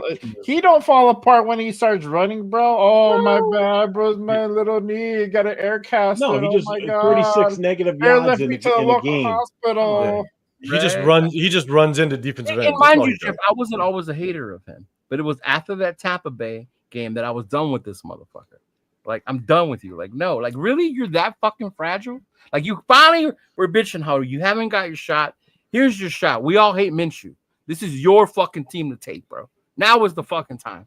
And then, really? It happens. What are you going to do? We know that if Gino goes down, he can step in, win us a few games here and there. Right, and that's fine. That's fine. A formidable QB2, right? Yes. Gino goes down, he's going to go undefeated for us. He won't lose a game. Okay. But to say we don't have to look for another quarterback because we have AOC as the backup is just blasphemy. We don't. Why do we need another quarterback right now? Because we need a future franchise quarterback. Yeah. We got him already. He's on our team. Oh, good Lord. There's no reasoning with Jeff. You guys Absolutely not. Whole year because of his knee. Ewers must have done terrible when he came in with all these other guys in their 30, just thinking our draft. You know what I think? Yeah, I think Ewers must have been that bad for him to fall as far as he did. One, maybe when he did his own personal workouts, his performance at the draft. I don't know what's going on with Rourke's knee. I honestly was shocked too, because I mean he wasn't my favorite quarterback, but I see the plus in Rourke. Right, he's got the size, he's got the physical tools, things of that nature. Can he be coached up? Definitely, but. Yeah, man, that was crazy. Oh, Frank, say it louder. And motherfuckers were mad we didn't tank last season. I'm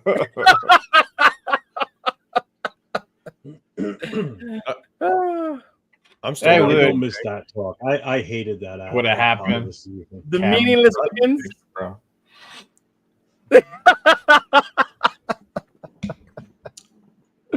Oh man! Well, either way, I don't think we're drafting in the top 10 next year unless we trade up into that. No way. Into that. Yeah, I mean, not. I don't think not that it couldn't happen because we're the Raiders, right? So I don't see that it couldn't happen, but I don't want that to happen. I don't want injuries happen like it happened last year. That's what I'm saying. Yeah, I hope not. Like if injuries happen, like we don't know what the fuck, right? Yeah. So, what's up, Dixon? I'm knocking on everything, dog. Fuck that. Keep our boys healthy for sure. So shit. Yeah, let's keep going. We went on our rant. So the third round, we had good picks. Darian Porter, one of my favorites. Definitely Pete Carroll on prototypical corner. I was excited about this one, 805. I think I jumped out of my chair. I think you made a little bit of noise. I like that. All right. And then of course we got into what 805 wanted was the big man. Oh, this is where I got happy. One of the big boys. I got happy Friday night. Yeah, he was excited about fucking Caleb Rogers, bro. He definitely was, right? I was because we just addressed it. I wasn't sure about. I didn't know who Caleb Rogers wasn't on my radar. Because I liked Jonas Savanea. He was my favorite guard in the second round. Yeah, but Miami traded up and got him. I was pissed, but I was like, okay, Wyatt Millam's still there. Cool. Like that was my second favorite, but then the Jags snagged him up. And then they ended up they ended up actually getting Caleb Rogers. I was like, cool. They addressed it. Let me take a look at the kid. And man, the more and more you watch the kid, I'm like, damn, kid's actually pretty good. I think he's got enough skill set to really fight for that starting position. At this point, anybody's better than Dylan Parham. If Alex Kappa ends up starting, we're going to have some problems. So I hope he's a starter. You got a question, 805. So they watch your draft review earlier, and then they watch ECG's breakdown as well. What's your take on Porter? How big or small is his bust potential? Oh, man. Okay. So when we picked Porter, there's a guy that I actually wanted that was still on the board, which is Azariah Thomas from Florida State. Oh, yeah, the Florida State kid. Yeah. That's the kid that I wanted. Here's when I watch Porter, the tough part about him, I think he's got extremely good ball skills when the ball's in the air. I really like that about him. he kind of gives me, and I think Pete Carroll actually said this, Pete Carroll kind of did the whole the Sherman comparison. Yeah. And he does kind of give me that Sherman type of vibes, to where, as much as I think he had a pretty good athletic score, I think he had one of the best athletic scores, I think. Let me check it. I'll check it right now. I have it. I'm gonna be really curious how he supports the run. I know he can come up and come up on the run. I'd be curious just how well he does it. 9.9, bro. Yeah, that was his big score. I think no, 9.68. My bad. Yeah, he can come up and support the run. I'm a little shaky on it when I watch some of the plays that he has. I just hope that he can keep up agility-wise with some of the better receivers in the league. I just watching him, he just looks just a little stiff at times. Not saying that he's not saying he's not going to work out. I just have my concerns. I actually liked Azariah Thomas much better than him, and I think he went like 3 picks later. So, but look, if Jacorian Bennett holds down that number 1 and he's our number 2, it's a pretty damn good number 2. I'll be honest. Right? Yeah. So I'm not mad at the pick whatsoever, and I do think it was a need. And when you pick him, we added some serious depth in this draft. I think not serious, but I think we added some depth, some competition. Competition depth. And when you pick somebody in the 3rd round, he better be he better compete and potentially be a starter. You're picking him with the intention of him being a starter. So then why did we get him in That's the guy. Yeah, what? That's Charles Grant from William and Mary. Now, I liked him, but I thought it was soon. But I was just glad that we took another lineman. But to your point, what we talked about, a 3rd round pick should be a potential starter. Yeah. I like the kid's upside in Charles Grant. I really do. Yeah. But man, there's clips where I'm sitting there going, man, like he detaches from defenders fairly easily. Sometimes he more. That was the one I just laughed at. Yeah. Yeah. You know, he just needs to be coached up. I mean, he's coming from a small school. You don't know how he's going to handle NFL caliber talent. You just don't know. And so I posted a video on my channel earlier, and I'm like, look, if with Joe Philbin still in the building and is going to be able to help with, obviously, Pete Carroll's son, trying to develop this offensive line and coach up this offensive line, let's hope not this year, but possibly next year, he develops into something, because we don't know what Colton Miller's future is. Colton Miller could be gone next year if we don't extend him, and they might be thinking this is the guy. So I think we keep Colton.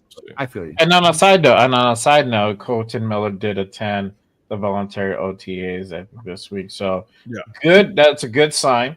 And I'm happy to see that. And I think he's going to stick around. I think something there might have been some communication finally, and some reassurances made. Like, hey, you know what? You just be patient, type of thing. You know, you'll get. Did you see Grant's practice film from Grant, which was on his highlight reel, which I don't know why. Yeah, the bowl from the bowl the Senior Bowl practices. I didn't watch a lot of it. I saw a couple clips here and there, because that's where I'm hearing that you're seeing a lot. Because obviously, I mean, they put more stock in the practices sometimes than they do in the actual game. And supposedly, he was out there pretty kick ass out there. And this was on his highlight reel, so I don't understand why. Because I am not impressed. This might be one of them. You ready? Yeah.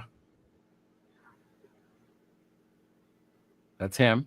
Yeah, this is one where he just kind of lower. What the fuck was that? Yeah. You saw that. You saw that a few times, and that's.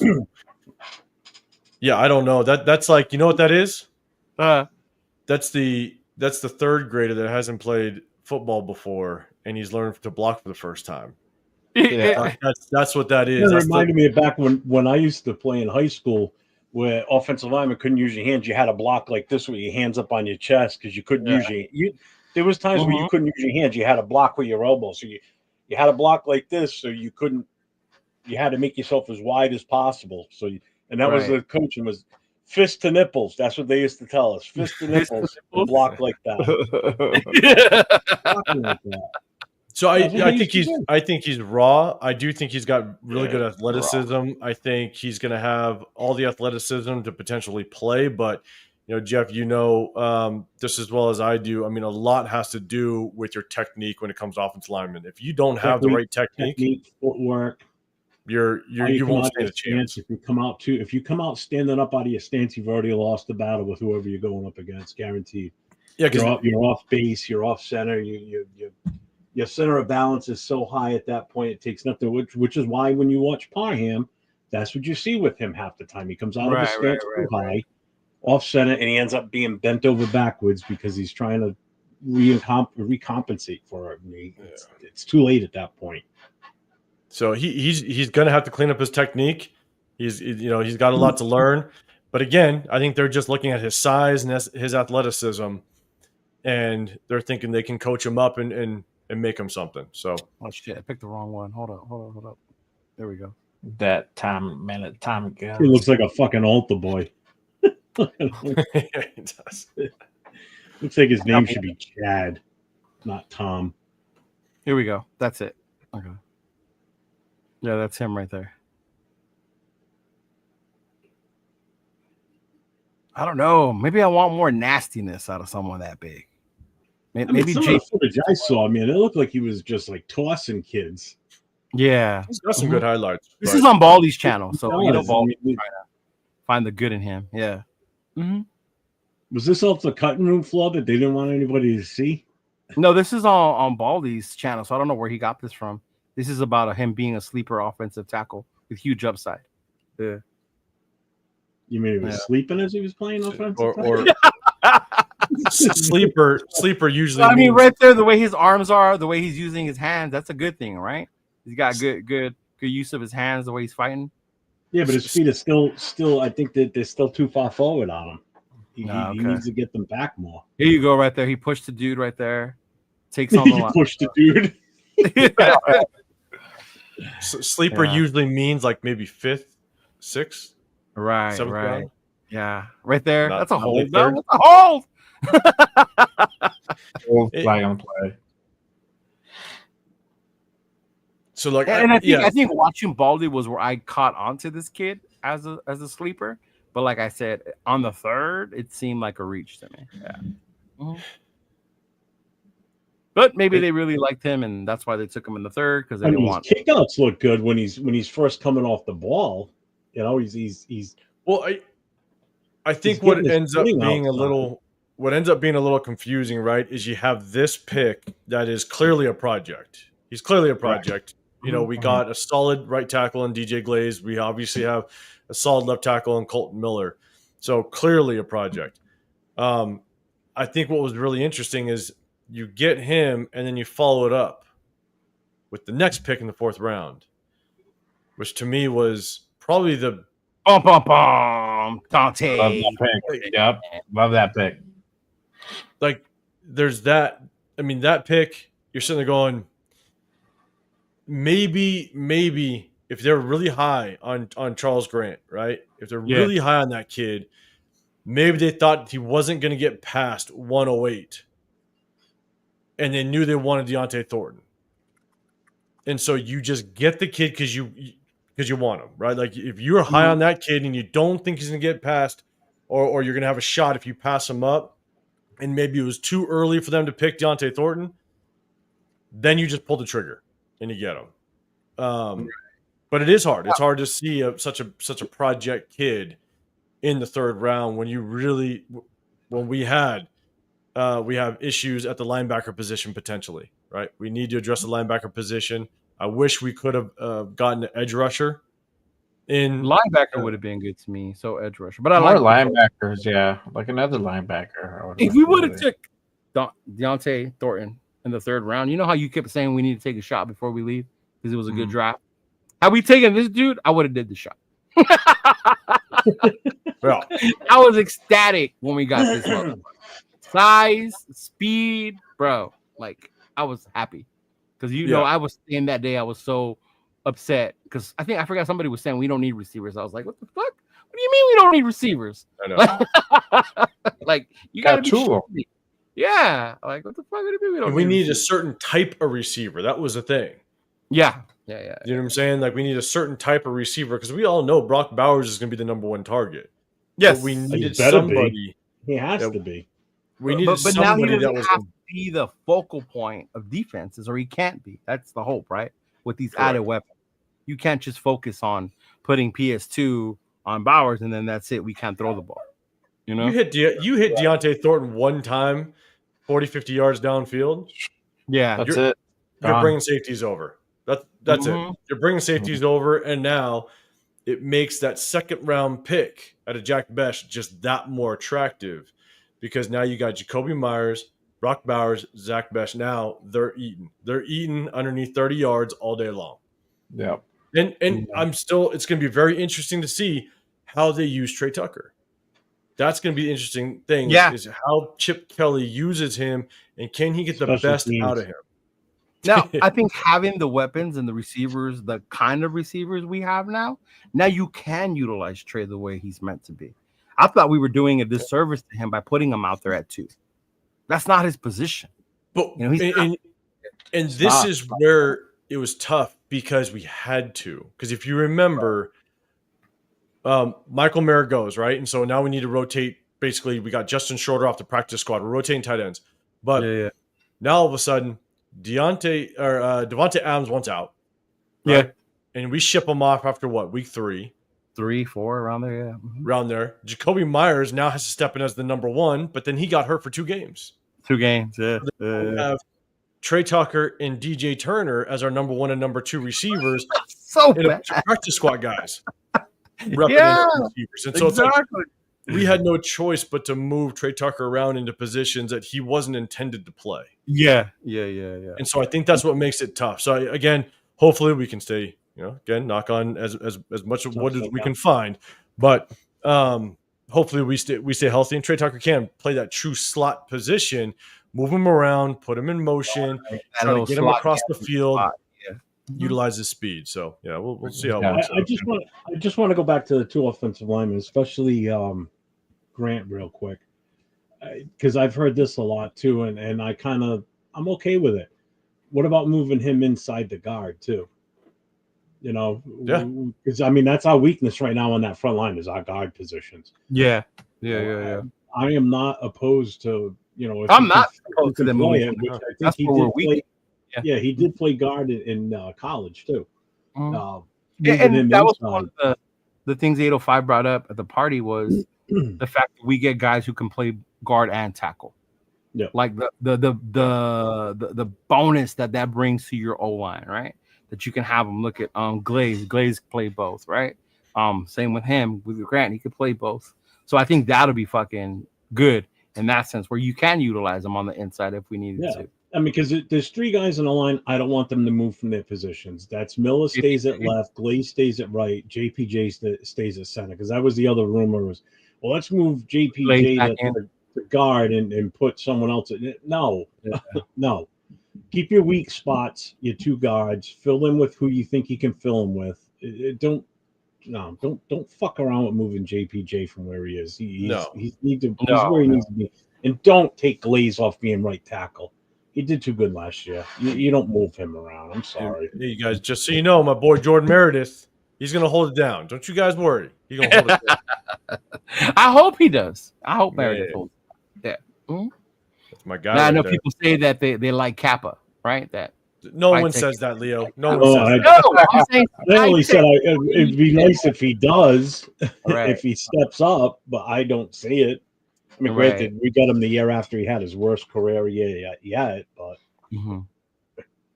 we got competition in the building, which is good. So we'll see. Yeah, and that's what it comes down to. Yeah. Now, Tonka.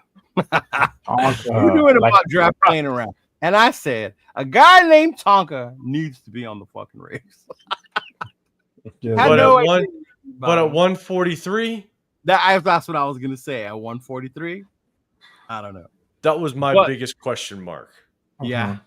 Was we still need a linebacker. It would have been good to get in some depth at edge because you got Malcolm Kuntz that's coming off a season-ending injury. You just don't know how he's going to produce. There were still some really quality edge rushers on there. And you keep saying that edge rusher. Yeah, and especially we didn't have a 5th-round pick either. So now you're going a big stretch from your next pick too. That's the other thing. I don't really agree with this pick when it happened, to be honest. And then our next pick was at 180. So that's a lot of motherfuckers that went off the board between there. Yeah. And the weird thing is, like, don't get me wrong, I don't want to jump to the next pick, but you took back-to-back defensive tackles. Now, I love the depth, I love the rotation, but at the same time, I'm sitting there going, you went back-to-back defensive tackles.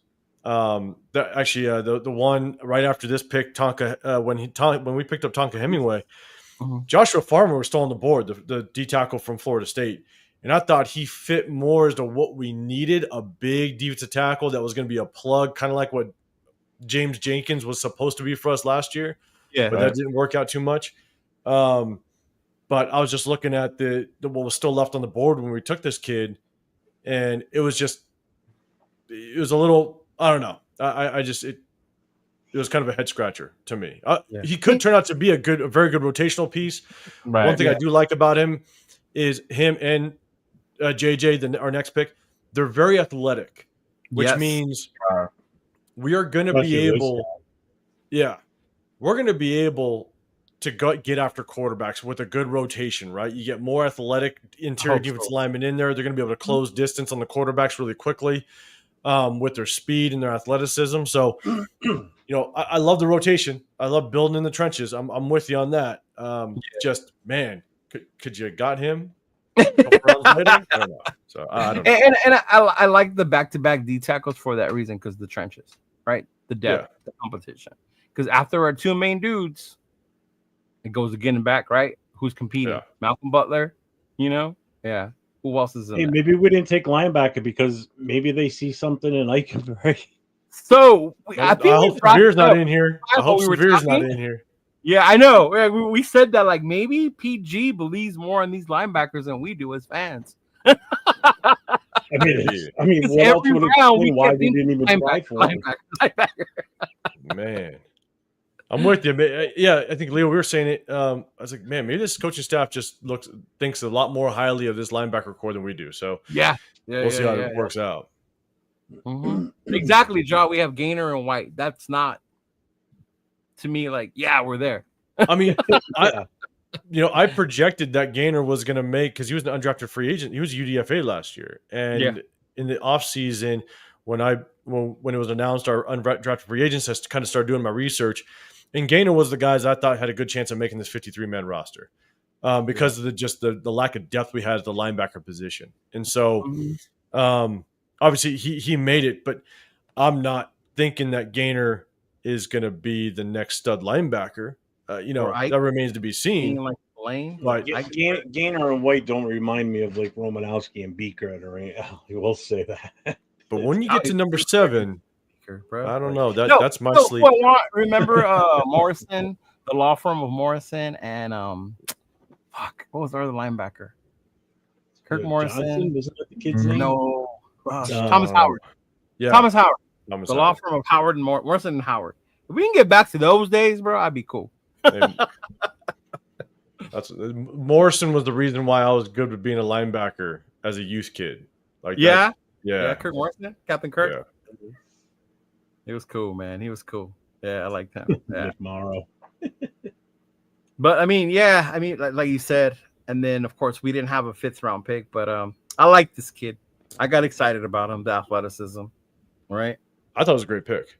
I thought it was a great pick. Pegues, I really, really liked him. I hope I see him on the offensive side of the ball a couple times as well. Right? Oh, they're gonna cook something up. You know that. Come on, man. How are you not gonna love seeing a big dude like that in the backfield? Tell me you're not gonna get hyped. How funny would that be if two motherfuckers? How funny would that be if Zamir White starts trotting on the field and JJ Pegues grabs him? He's like, no, I'm in. Right? Places his ass on the goal line. That'd be pretty classic. Like, nah, bro. They said we need to get it in the end zone. Like they're putting me in. Like, oh shit. But JJ Pegues to me just felt like that was the bigger D lineman that we should have gotten in the first place. That's why the Hemingway pick. I mean, we got him. It is what it is. But JJ Pegues just kind of felt like that was the type of D lineman we should have went after. But you can't. Again, I guess I'll go back to it. You got to love the fact that we got solid rotation. These guys are going to be fresh on the defensive line, and we're going to kind of get after these quarterbacks. So I'm going to program myself to stop saying depth because I know James. Shout out to my boy James from the Black Hole Military Chapter. He hates that because he feels we've been signing depth. Now we're drafting depth. Okay, competition. That's what we're fucking bringing in. It's competition. Dude, that kid had some weird takes on Monday night. Holy shit. Hey, we're all different. You still believe you guys think I get weird sometimes. Holy shit. My nephew tells me all the time, does that guy with the beard really like Aiden O'Connell? I'm like, yeah, he does. Oh, talking about me? Yeah. He's wondering if you really do, or if you just not a beard. Go to bed, kid. Yeah, my nephew always be asking me, like, the guy with the beard, does he really like Aiden O'Connell? I do. Oh man. But I mean, then the next two, of course, you got touchdown Tommy. It's not a quarterback, wide receiver. Yep. Wide receiver out of Montana State, and then of course Cam Miller, right? I think this one left a lot of people scratching their heads. Like, why? Why them? How come? What are we doing? I was cool with it. I had heard about touchdown Tommy before as an athlete. I forgot to change that. That should have actually been wide receiver. No, I get it. Fine, don't worry about it. We did draft him as a wide receiver. So yeah. But I mean, I had heard about him, the hype behind him. So in the 6th round, I wasn't mad. He's got 49-40. That's fucking fast, bro. Dude, people. But then again, like people are already calling him Julian Edelman. Can we slow down? Calling these people. I don't like that. Right, and it's because look, have you seen the kid run a route? Like, we don't know how he runs routes, so I don't know. Have you seen him catch a football? I don't know. So it's like you're drafting him for a position that hopefully they've seen exactly what he can do as a receiver, and we'll see how it works. I'll just give my quick take on it. Honestly, I think he can battle as a receiver, but I think the way that he takes off and runs with the football, I think he's got return specialists written all over. Right. Special return. Yeah. He just reminds me of a faster Taysom Hill is what he reminds me of. Is he as big as that? He's just got that athletic ability. Like he's just, I don't know how to describe it, I guess. And I heard that, but I don't think, how big is Tommy? He's not big. He's a smaller kid. 6 foot. Taysom Hill was a big fucking dude, though. Oh, I know he is, but that's what I'm saying, though. Like just the way they use Taysom Hill, I mean, he was out there in so many different positions, Yeah. I see that same thing with this kid in a way, just based on his speed. Like, and I agree with 805. I could see this kid as a return specialist. Hey, shout out, his speed and everything. Good God. Yeah, I think that's where right? Yeah. They played each other. The two. Yeah, they played each other in the championship. Yeah. That's what I'm saying. If y'all want to watch that game, rewatch that game. Yeah. I mean, that way you'll be the only person besides Turf and his 3 friends that watched it. But,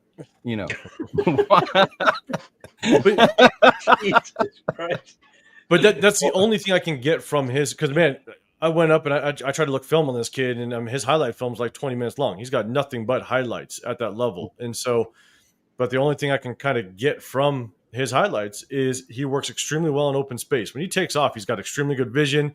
He's elusive. You know what I'm saying? Like, he can break tackles at the same time, so he's got the speed, right? Just shy of a 4.40, which is blazing. So right.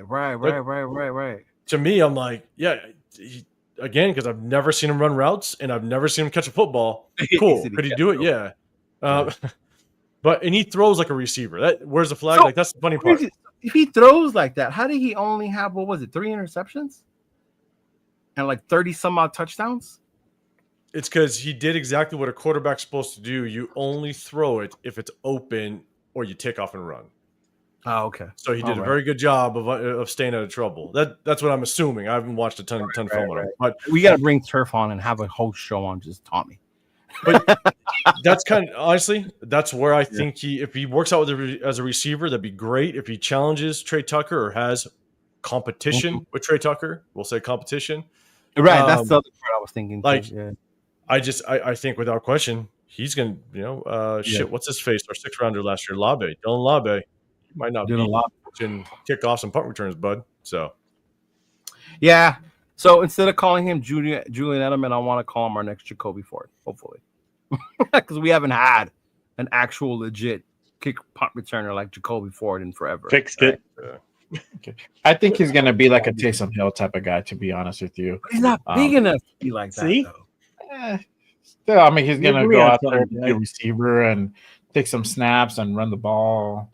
They're gonna utilize him something similar to that effect. I think what you guys are kind of alluding to is what Taysom Hill does, but not necessarily like goal line.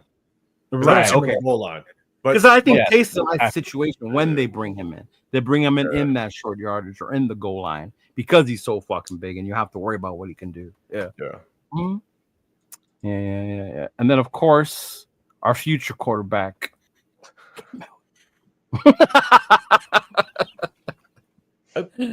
I mean, again, I don't know much about this kid other than that game, the FCS championship, another legend in the FCS. So what they did, all I know is I heard that they did over 1,000, 3,000 scouting reports on the entire draft.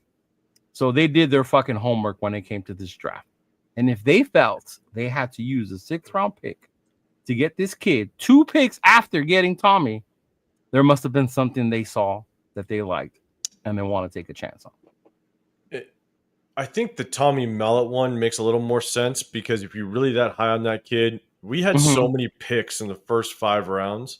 Yeah. That these kind of ended up being luxury picks. We had 11 total picks. We've only had 11 draft picks one time in the last 20 years. And so 2007, I think it was. Yeah. So I think with all the trade backs and the additional 3rd and the 4th and all that, I think we had so many picks up front that these were guys that they just did not want to hit the UDFA list. So especially Mellott. Now the North Dakota State quarterback, I don't know. I watched this film. I don't know if he's better than Carter Bradley. He's a better scrambler. Carter Bradley. I heard Chris say Leo likes Carter Bradley on your show, by the way. Did you say? Like as a pure passer, I think Carter Bradley's. I think Carter Bradley has a slight edge over Cam Miller as a pure passer, where Cam Miller has the edge as a runner over Carter Bradley. Not to say Carter Bradley can't move; he can extend a play. He can get a first if it's wide open. So this pick right here to me feels like this is why preseason is going to be exciting because I want to see Carter Bradley kind of battle and go at it and see who takes that quarterback spot potentially. Yeah, I don't even need to see Geno in the preseason. All bullshit aside. Yeah. I don't even see there should be 3 quarterbacks we see playing in the preseason. That's AOC, Miller, and Bradley. Those are the only 3 that should be on the center. Right, yeah. No, I think Tommy's just going to stick. Because you already know what you got with Geno. I mean, Pete Carroll wouldn't have brought him here if that was the case. Right. We'll see him like at the last game of preseason. I don't even want to see Geno. I don't want no Trent Green. I don't either. I don't want to take a chance of him getting hurt. Right? Yeah. Imagine. Oh my god. That's nice. That's what you guys want, but not necessarily going to happen. But they got to make him take some snaps. The great thing. I mean, you can take snaps all you want in practice. It's not like a preseason. Yeah. No, they gotta have him take snaps at preseason, most likely. That Geno might take snaps in preseason is because one of the hardest things for a quarterback to do is get chemistry with his receivers in live situations. And the center. So you might see, 1 or 2 series tops. Not to say that does a whole lot, but I could see him get a couple series, but I agree. I wouldn't be surprised if we don't see him at all either. So. Yeah, I know. Yeah, especially with the way they're lengthening the schedule. I know we mentioned that. Was it last week, Jeff? About maybe moving to an 18-week schedule instead of a 17? Yeah, they've been saying that. I started playing less and less in preseason when you make it that long. And then you'll see in the beginning why week 1, 2, 3, there's a lot of sloppiness too because they didn't do the preseason games like they used to. I think the earliest they're talking is 2026 season might jump up. Yeah. Mm-hmm. Obviously, it's too soon. It's too late to do it for this. Rose Town said, "I need to see AOC too and see if there are other two look better than him." Yeah. So that was it. Miller was our last pick, right? We didn't pick anybody. No, else. there was one more. Right? There was another guy. One more. I know. I'm trying to because I know how much he liked this pick. That's why he was in the channel with us when it got picked. Who did? 805 because he liked this kid. He was talking about him earlier on too that night. Man, I think he had actually mentioned him linebacker on day 2, right? He said Cody Lindenberg was still up there. It was no. I mean, that was if we were to continue to drop. Right. Then it was the 6th round is where I wanted to target Cody Lindenberg. Obviously, got him the 7th, which is good value. But right.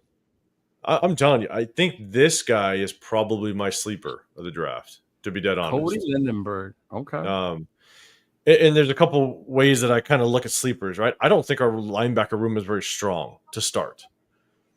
But I do like what I see on Cody Lindenberg's film. Just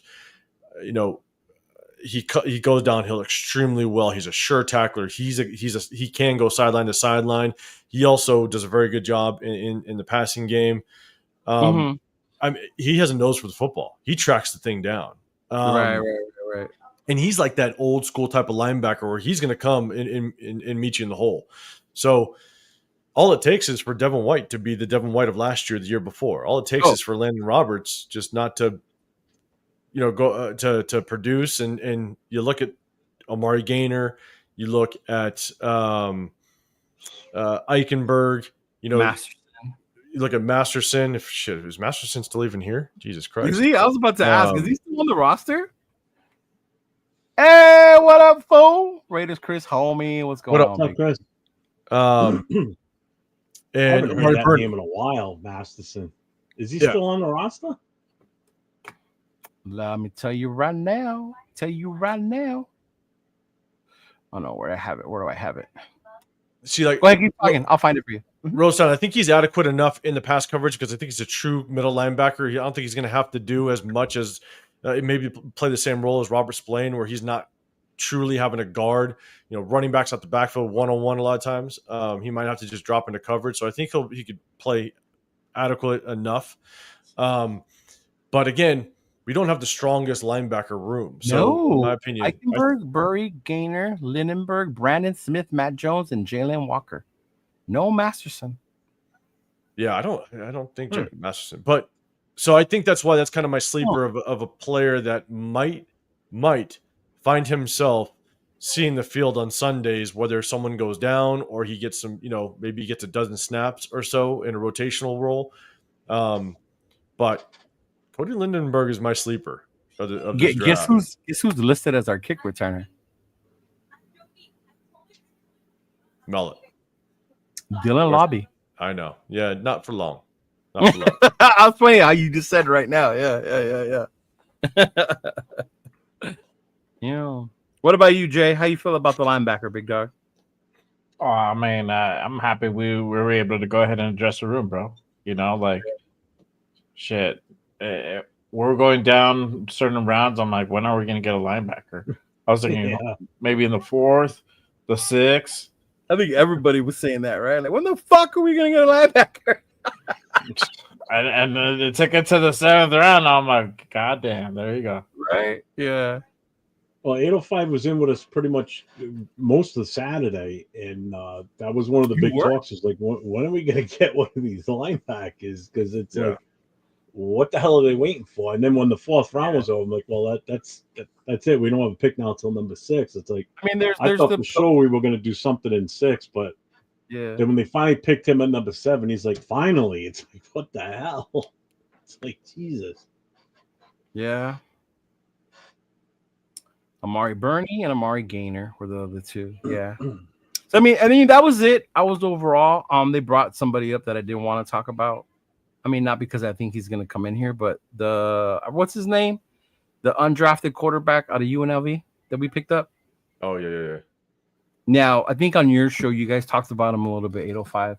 And the one thing I do like about him was the fact that, so we mentioned earlier the original QB from UNLV left, and they were rolling. They were balling, right? Yeah. And then they were like, what the fuck are we going to do? The way this kid stepped in, bro, no hesitation, no hiccups, had that team rolling, shows a lot to me about the type of person he is, right? He might lack certain skills, maybe as an NFL quarterback, but definitely as to a character guy that maybe can come in and make some noise if given the chance. Who knows, right?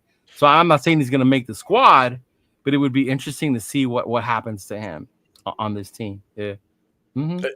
I have a theory as to why we possibly brought him in. Mm-hmm. And that type of quarterback. One, I think he can come in, definitely compete and see what he could do. But if you look at the type of quarterbacks that we're going to face this year, we're going to face a lot of mobile quarterbacks. We're going to face Patrick Mahomes. He can move. Bo Nix can move. We're going to face Jaden Daniels this year. He can move. We're going to face Caleb Williams. He's going to move. You need the importance of replicating certain skill sets in practice is extremely important, and that's what this kid can do.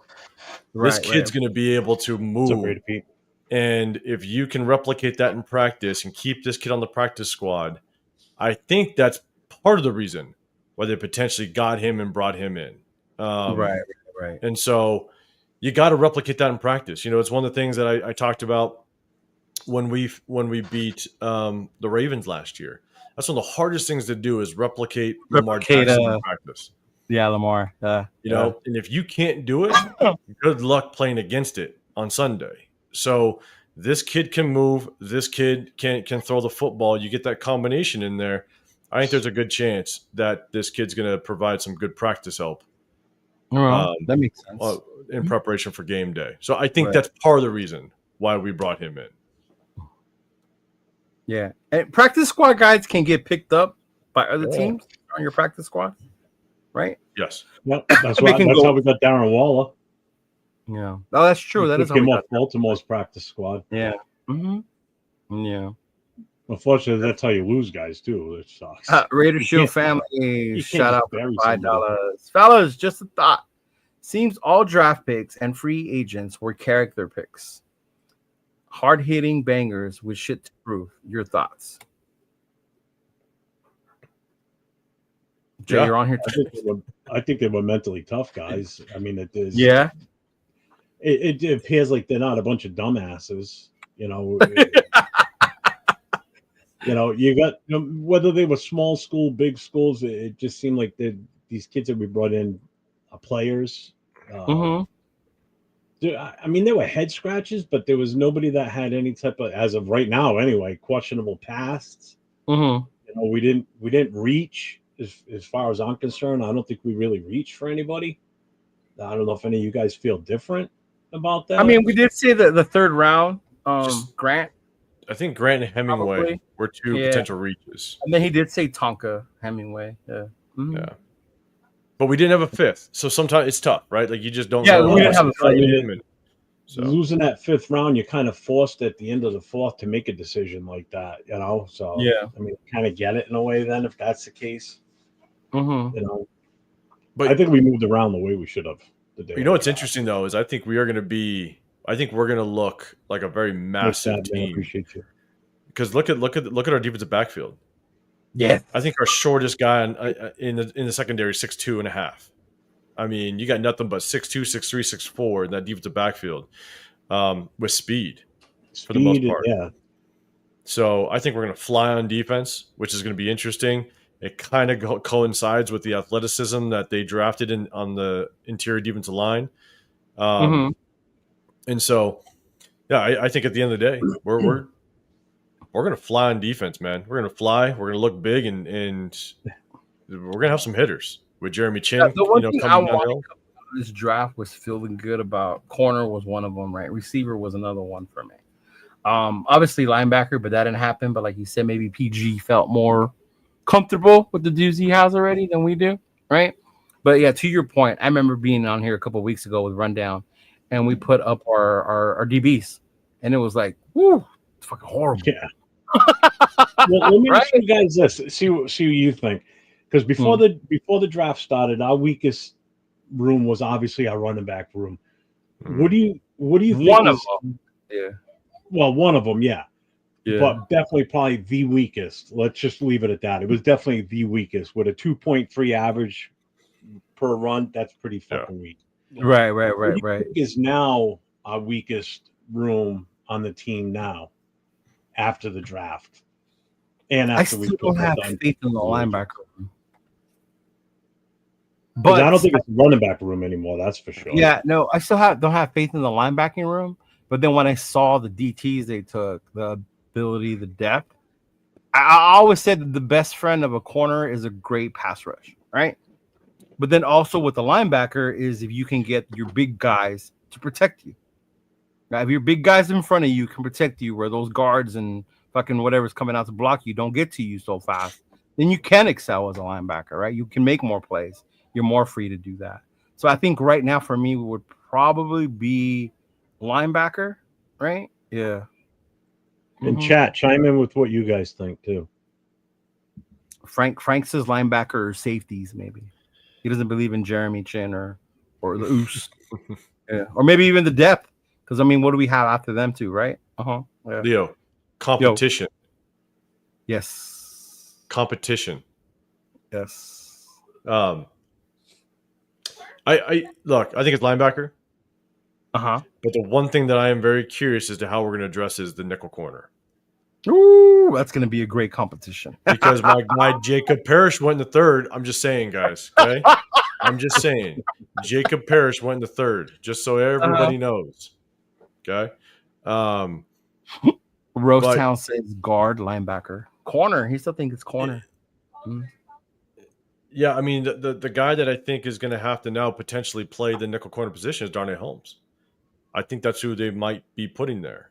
I don't see Isaiah Green Bay. No, he was on our team last year. Was he? I don't know. I forget where he came from though. But you know, he got some decent playing time last year. I think he played. Eric Stokes. That's the guy I was thinking about. Sorry. Yeah. And so that's one of my biggest concerns. I do think we at least address the guard position with Caleb Rogers, and so we'll see how that works out. But the nickel corner position, I don't know. No, that's where I think we do have still a lot of salary cap left. You obviously we'll have to cut stuff will happen. And I'm still going to kind of stand on it. We'll see what happens. But my thing is that, you know, there's a chance. And again, I'm not saying I think there's a good chance he can play it, but I hope the Raiders are eyeing Asante Samuel Jr. to potentially come in and be a nickel corner for us. And so, you know, I know he's more of a traditional outside corner, but man, the kid is quick. He's going to have to get coached up a little bit in the slot position from Pete Carroll. But look, Pete Carroll knows how to coach up DBs. And so if he can get something out of Asante Samuel Jr. and try to get him to move inside, then again, at the end of the day, I hope that maybe we're eyeballing him and to just kind of see how he moves. Maybe that could be an option because we have, I think, $42 million in salary cap space. Yeah, something like that. Yeah, 42. Which we can use to extend Colt Miller, y'all. I'm just saying. Correct. There's nothing wrong with that. and potentially Jacoby Myers. You know, and Jacoby Myers, right? I would do both of them if we could. Exactly. So before we say we have money to spend, we can still sign those two and look good next year, right? Yeah. So we still got money to work with. So Jay, what's your thought on what you think the weakest room is now after the draft? I still think we need to add some more depth at linebacker, to be honest with you. Corner's probably right there, close second, but linebacker for real, we do need to add a couple more. I'm just looking at the UDFAs that we got because we did pick up some linebackers. You know, I'm not mad at it. I mean, at least we're doing something, but I don't know for whatever reason. They're just not. I think they're comfortable with what we have, unless there's something in the works that we don't know about. Yeah, but I'm really scratching my head because we picked up Jalen Walker from Indiana and then Matt Jones from Baylor, and that's it as far as linebacker. And we already have Cody Lindenberg. and then we picked up a couple. The corners are not bad. I mean, we picked up the big notable Melo Dotson from Kansas. I like him. I think that was a good pickup. I want to see how he works out. Having a great tandem at corner, bro. Oh yeah, I like that Melo Dotson. I'm not gonna lie. Yeah, I like the kid. I think on our Raider War Room show, we broke down all the UDFAs. I think yesterday. It was yesterday. Man, so how did you do that? Did you guys like assign a player to each person, or did all three? Like that was some fucking. I just started doing some. It was quick review for me because I couldn't spend a whole lot of time, so I looked to just get kind of a sense as to who the player was, and so yeah, I mean I got to do more research. I still got about 3 more guys I got to go over, and then just dive in a little bit deeper. But yeah, I already got kind of a sense as to who I think could potentially make this squad. And for myself, when I look at UDFAs, I think the only chance, look, they're all UDFAs, okay? So the likelihood that they make the squad is pretty slim.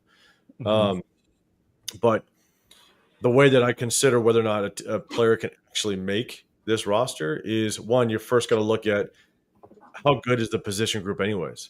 So right. Room is pretty weak. There might be a UDFA that has a chance. That's why I think Cody Lindenberg has a chance, because he's already coming into a linebacker room that is probably the weakest on our roster. If injuries happen, right? Like last year, one of the guys that I wasn't high on prior to Michael Gallup exiting the team, but as soon as Michael Gallup decided to retire, I said Ramel Keaton now has a shot. Because we needed depth. Like we had no depth basically at the receiver position, no quality depth at least. Right. Ladicius Griffin. I thought Ladicius Griffin would have a chance because I wanted competition for Trey Tucker, and a return specialist. That didn't pan out. But I also thought that Amari Gaynor had a really good chance because our linebacker room was not very good. Nothing strong. We had Spillane, Divine Diablo. Still, we need to figure out what he had. Luke Masterson, I wasn't sold on.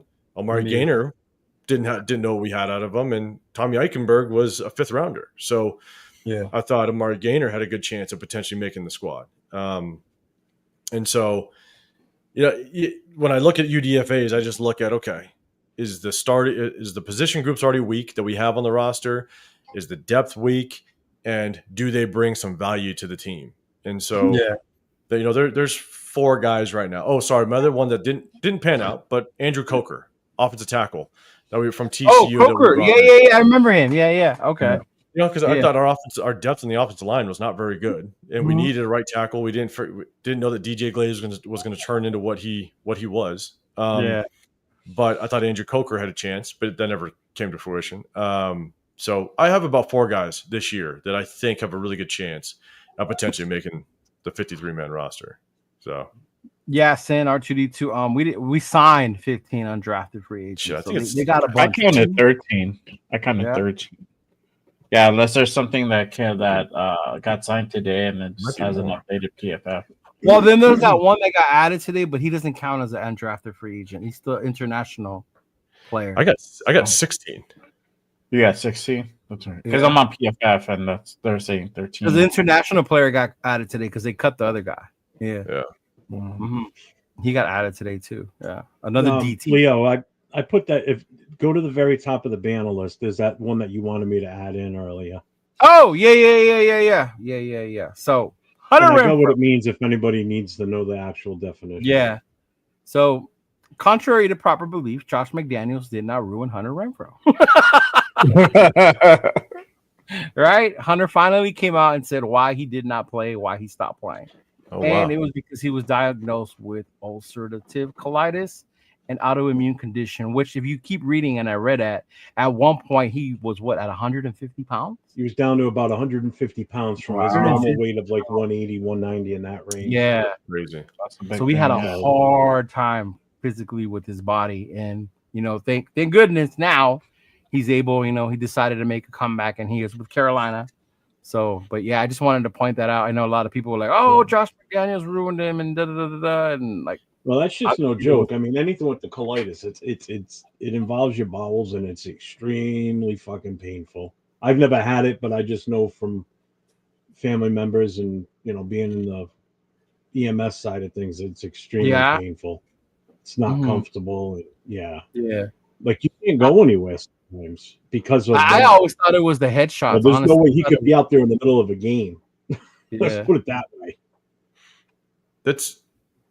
And I think that's really good to point out because you really don't know what's going on behind the scenes. The amount of times that we have players, it's like that's why I wanted to point it out. Yeah, yeah, like my wife, she's got an autoimmune disorder, and luckily she's been able to kind of work through it, but she's had to figure out how to change her diet to make sure that her body reacts a certain way and stuff like that, and so it's hard to figure out. You don't know what's going on until you actually figure it out, and sometimes it takes a long time to be like, shit, did I eat something wrong? Or, is something going on? And especially with football players, you're either taking supplements or you're taking, some sort of protein or what have you that can mess with you. And you just don't know what it is. And so, one example is, and, obviously there's many, but like Jay Cutler back in the day. Yeah. Where Jay Cutler, all of a sudden, he didn't know that he had basically, what was it, like diabetes? Or he had something going on. I forget exactly, but sometimes you just don't know it. You didn't know. And you're trying to play through it, and people just think you suck, or people just think, like you gave up. But in reality, you got shit going on. So, I mean, I know a lot of us don't like the guy because of who he played for, but Terrell Davis went through those severe. Oh, Terrell Davis. Oh yeah, the migraine. They were brutal, and he played in the Super Bowl with that. Yeah, there was the point where he couldn't see sometimes because they were so bad. Yeah, you basically go blind. You go blind sometimes, for real. Yeah. Or your eyes just black out, or they get all white. Like everything you see is kind of spotty, which is what I was going through with my issue. But sometimes my eyes would get, everything would get so bright that I'd have to sit there and keep my eyes covered for a few minutes before I could function again. It sucks. It's no fun, man. One notable undrafted you didn't pick up apparently was Alvaro Martinez. Free safety from Miami.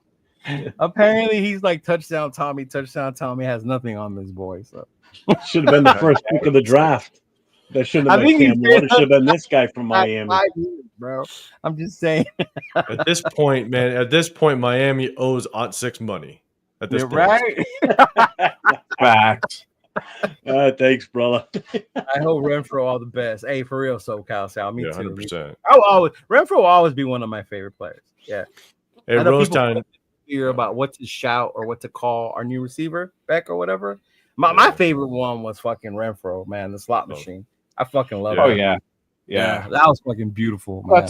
Glad to see he got picked up by Carolina and what. Yeah, and it was good to see him playing again. He said, "Who the fuck is Alvaro Martinez?" It don't matter, but it was worth the $2 super chat. That's what right. Because I guarantee people are looking him up like, shout out to our guy. Probably are. Hey, what's going on with Isaiah Bond? Did you ever see his game footage? Who? Alvaro? I have Xbox. Hey, Oz got it. It's great. I'm about to say, I don't know. I don't know if you want to look it up. Who knows what'll pop up in a Google chat? I don't know. Oh man, I'd be afraid. So I haven't looked it up, but I heard that the Isaiah Bond stuff is actually pretty damning. I heard that, or I think it was East Coast. I think East Coast was in our chat yesterday, and he said that there's like text messages that were thrown out that are pretty damning, which is tough. So right. There's a reason.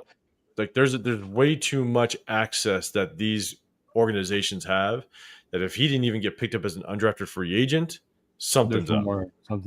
Something's up. You know what I'm saying? And so usually if shit goes down and there's a chance that the kid didn't do anything, or it's looking like something didn't happen, you might see him in the 7th round, or take a shot as a UDFA.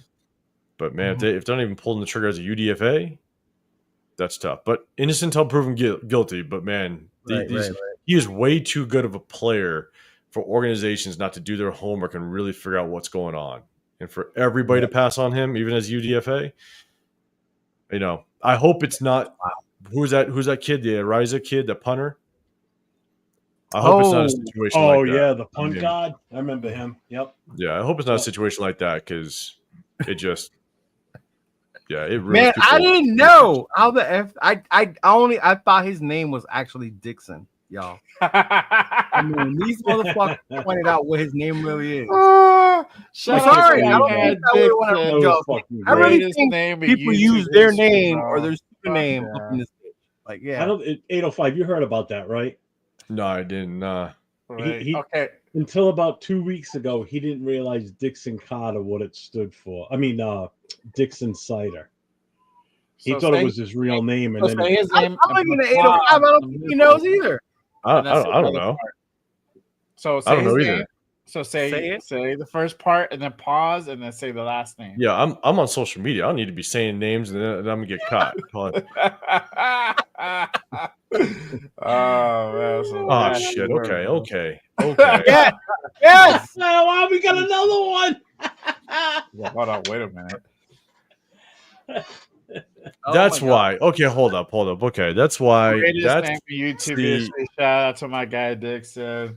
So this is why.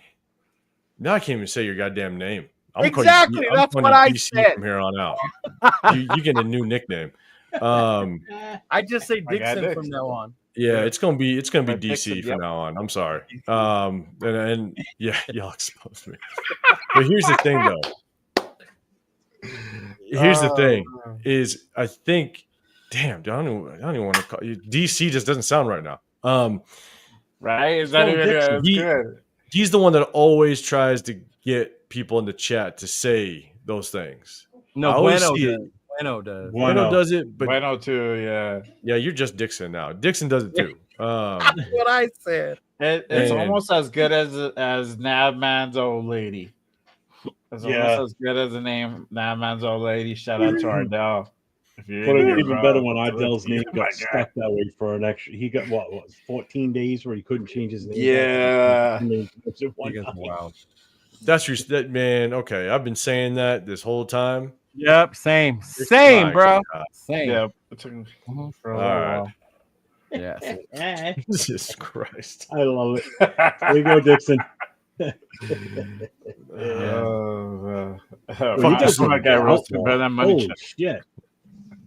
Screw this social media shit. Goddamn, you guys try to expose me like that. Right? That's what I'm saying, man. I'm over here just trying to. I'm just saying it constantly. Yeah, that's probably why the wife gives me the crazy side eye when I get off the lives. She's like, "What'd you just say? What'd you say? You said it like 9 times that live. What's going on?" Oh my Lord, right? But anyway, I mean, yeah, that was it. I mean, I'm cool with it. I'm ready for the next part. You know, the schedule, the camp's coming up. That comes in May 14th, so Wednesday too. So we'll be on that night. Training camp. Mm-hmm. Yeah. I'm ready for the schedule release, man. You know, and at the end of the day, it was good. It was good to see us kind of maneuver the way that we did in the draft. It was good to see us kind of make a pick and then kind of counter it to kind of complement that pick. You know, the Jeanty and then getting Caleb Rogers. You know, addressing the offensive line, you get Jack Bech, and then you counter that with the Deontay Thornton pick to get a little more speed to open things up. And so I felt like they kind of methodically moved their way through the draft, which I don't think we've seen in a long time. So no, and it was like when you think about it, we got 5 guys in the top 100. Yeah, right. And we did it without having to give up the first round pick. I think to me that's what made it even better for me. Because remember, I was anti-trading it back depending on what we got in return. What we got for our second round pick, I loved it. Absolutely fucking loved it. Yeah. Remember last week, Leo, you asked us on the Wednesday night show before the draft. You said, well, how can they disappoint you? Yeah. Well, no, not so much. No, not to disappoint you, but how can they better than last year's draft? And we pretty much all agree that they got to hit on at least the 3 picks again, just like they did last year. Yeah. You know, we turned those draft picks into 3 starters last year. I think we may have there's a good chance that we could have surpassed 3 this year. Yeah, I mean, we can come close to having possibly 4 starters out of this draft, to be honest with you. I don't know if you guys agree or not, but Yeah, I think if we come out of here with four starters, 3's like my minimum, right? But 4 or 5, I think amazing at that point. Oh yeah, definitely. Depending on Caleb Rogers works out, we could potentially have the first 4 out of our first 5 picks become starters. Yeah. Jeanty, Zach Bech, Darian Porter, Caleb Rogers, Jonte Thornton. Jonte Thornton. Yeah. You could see potentially like 4. And you could be adding touchdown Tommy as our special teams guy. 4. Yeah. Well, I think the dark horse and all that is what's his name? The linebacker too at number 7. Lindenberg. He could come out of nowhere for all we know. Yeah. You know, I mean, crazier things have happened. No, what's interesting though is our first 5 out of our first 6 picks were all offense. Yeah. So we prioritized the offensive side with potentially one of the better offensive play callers in the league. You know, Chip Kelly can run an offense in the league. He's proved that. And so, you know, you give him the weapons that he potentially needs. He already has quarterback. He's got Geno Smith. Yeah. There's a good chance. There's a good chance that we can kind of turn this offense around a little bit fairly quickly if these pieces work out. Is familiar working with too at that. Has gotten the best out of him. If anybody got the best out of Geno, it was Pete. Yeah. Rosetown's comment. What did he say? At the very bottom. The stretch you did. The old Stretch Armstrong type thing. Yeah. Man. That's funny. Yeah. My guy, man. That's it, fellas. I know, Jeff, I don't know if you want to share if you and Nate are going to go on tomorrow. Jay, we'll be on tomorrow night. I got to talk to him. I don't know if we want to maybe have someone on or not. But, yeah. We'll be on 10 o'clock Eastern time tomorrow, 7 o'clock Pacific. Friday night, I don't know what's going on yet with Turf. Last Friday night was draft night, so everybody and their brother was on. Bro, okay. You got to find out what Miss Peggy's doing, bro. I'm curious how she feels about this draft. Yeah, well, you know what? Never mind. I'm gonna reach out to her after we get off. I'll read tomorrow. She's already in bed by now. Okay. I'll hit her up tomorrow. Okay. What about you? Do you want to see about bringing her on next Wednesday? No, I'm fine with that. Yeah. I'll have to check her schedule, but yeah, okay. I'll talk to her. Yeah. Shout out Raider Boy. What's going on? What about you, Jay? What you got? Yeah, I got the Saturday show, Good Morning Raiders. Make sure you guys tap into that, 10 a.m. Pacific. Oh, my God, the Raider right now. We got a big guest confirmed today. It's going down, y'all. Now, if it's big and it's a big dude, no fat on fat shaming, big dog. Okay? Not that big. I love my brother Ooses, bro. I show him love. Okay. But it ain't that kind of big. Okay. That kind of big. Hey, we're gonna have Mitch Renz on the show Saturday. We're doing really? I got my guy. Good deal, man. So make sure you guys tap in. Make sure you guys hit that subscribe button. Tap into the notifications. Big show. Told y'all, keep bringing the big shows. I ain't done. Week after that, I got another name. I know Jeff's excited for that one. Oh, Jeff is ecstatic. I'll behave because it's Jay's show. I won't be a dick. Jeff just hit the notifications because of it. That's what he did.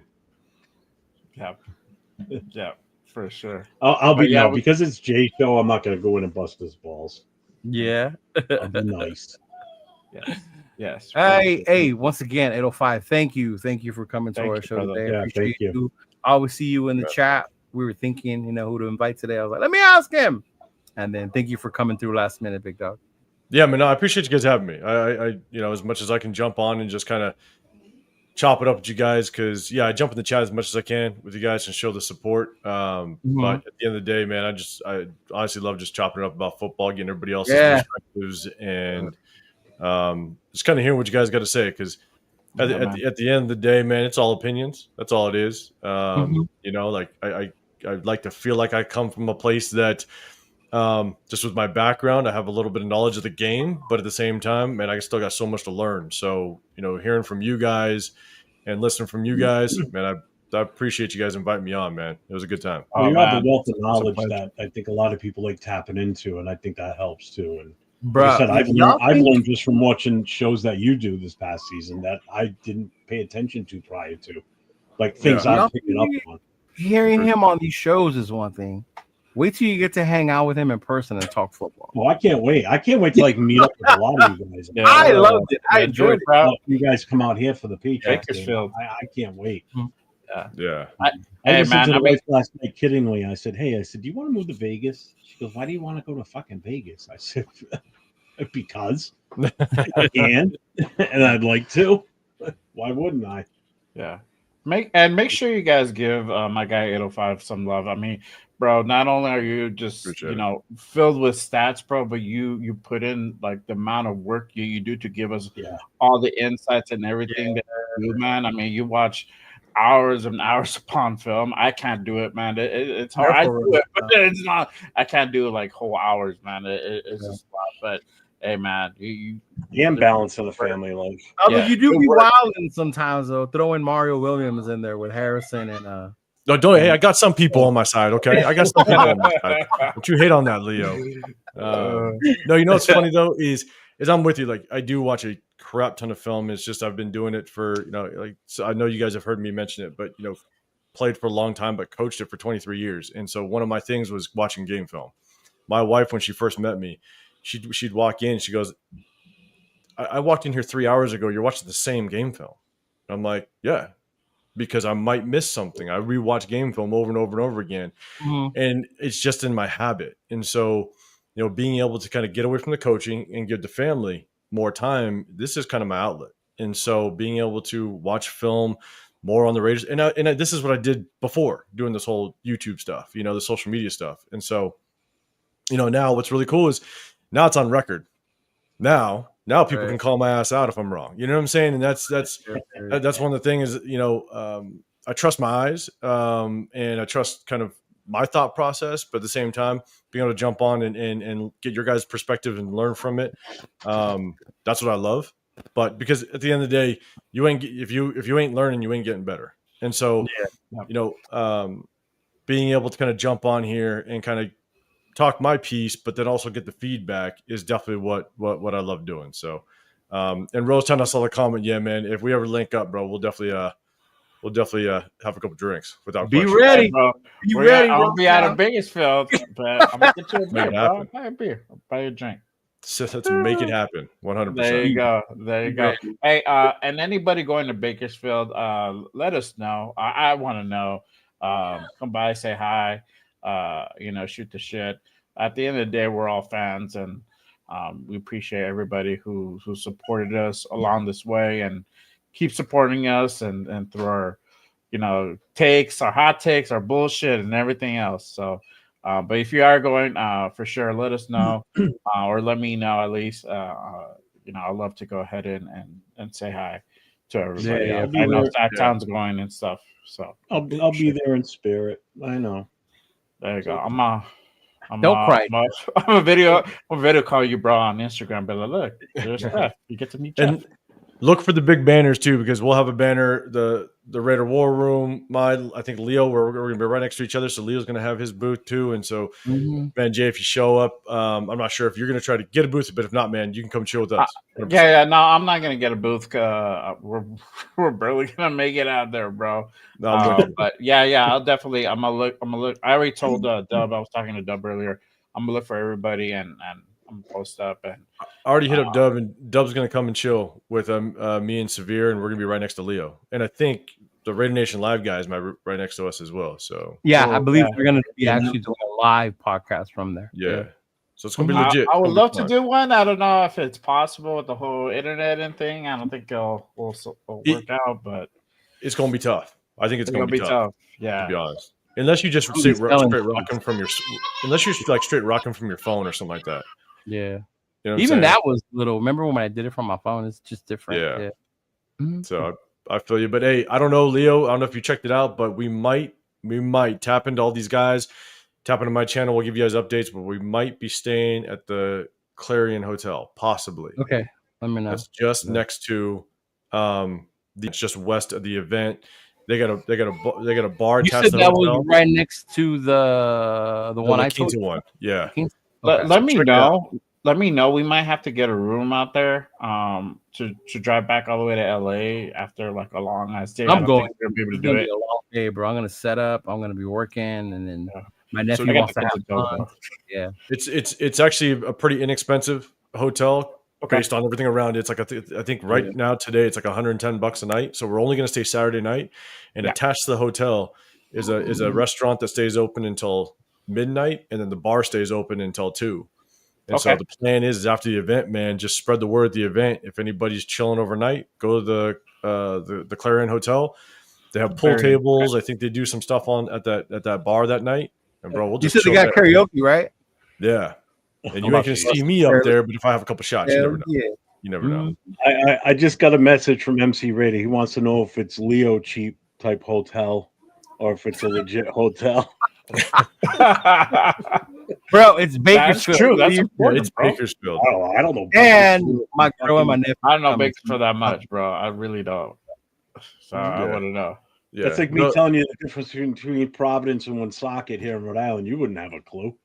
But real quick, Raider Pete, I know you asked a question. Yes, I did forget to say that. Saturday night, Chris and I got to reach out to Papa Rundown. We're going to be covering Raider history on the secondary now because last time it was defensive ends and linebackers. So this time around, it's going to be the history of the secondary position players. You going to talk about Terry McDaniel, Lionel Washington? I might have we might have a special guest that pops in every now and then. I don't know if anybody's familiar with him, but T3 Tom, he's from DC. He does a lot of history on the Raiders. He's actually in the process of writing a book right now that he's trying to get published. Yeah, he's got a wealth of knowledge. So I'm going to try and get him on at some point too. So that's good shit because I always try to tap into that because again, like I know some of the history, but not all of it, man. And you guys lived it, so I know from LA. Oakland history I learned when I used to go to Oakland. That's when I learned the Oakland history and all that stuff. But I lived history forward. Yeah, I know what I know, and I still do a lot of research because there's a shit ton of stuff out there that I don't have a fucking clue about. Some of these older players. Yeah, but some of the backstories and like some of the shit that these guys did and everything, and so it's fun. I like doing that show. Yeah, it's a pleasant change. Yep. Well, all right, y'all. Peace out. Appreciate y'all for coming through, tuning in. As always, much love. Appreciate y'all. Appreciate the nation. Appreciate everyone pulling up. I got to change this. Being on with us today, Paul. Appreciate you, brother. Yeah, no, I appreciate you guys having me on, man. It's always fun. I appreciate you guys. Show. There we go. I didn't mean to kick you out. He's kicking Jay out before the show's even Dang, I already changed it. All right. Yeah, no shit, right? Look at that. I changed the background. Oh, because that's where the video is. Yeah. Yeah. Peace out, y'all. Just win, baby.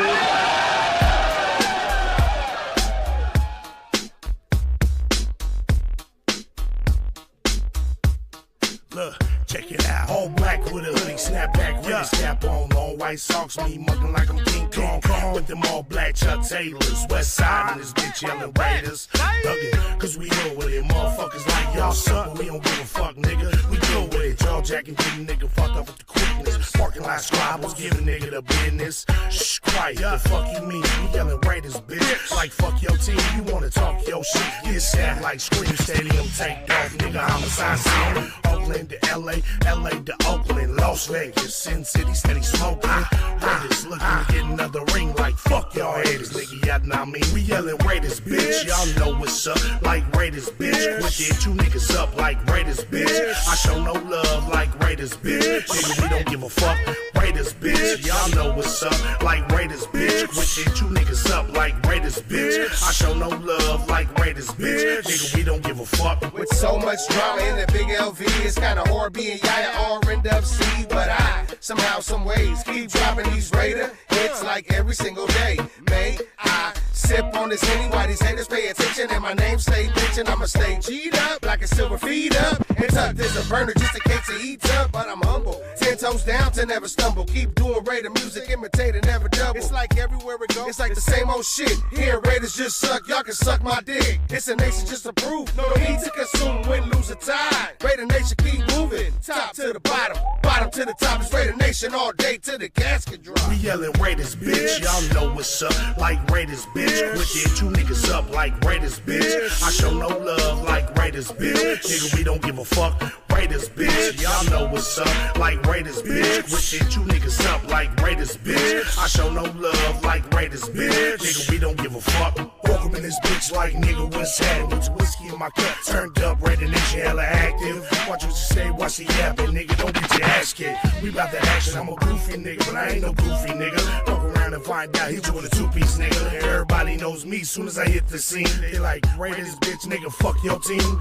Champions Club, I am the one. VIP access, we do what can't be done. I do what I do, nigga, that's on the daily. Talking hella shit, give a fuck if they hate me. Only one nation, Raider Nation, and it's evident. Any other nation is irrelevant. Commitment to excellence, just win, babies, what we telling them. Shout out to the nation, you know I had to represent Raiders, bitch. Y'all know what's up, like Raiders, bitch. With it, you niggas up like Raiders, bitch. I show no love like Raiders, bitch. Nigga, we don't give a fuck. Raiders, bitch. Y'all know what's up, like Raiders, bitch. With it, you niggas up like Raiders, bitch. I show no love like Raiders, bitch. Nigga, we don't give a fuck.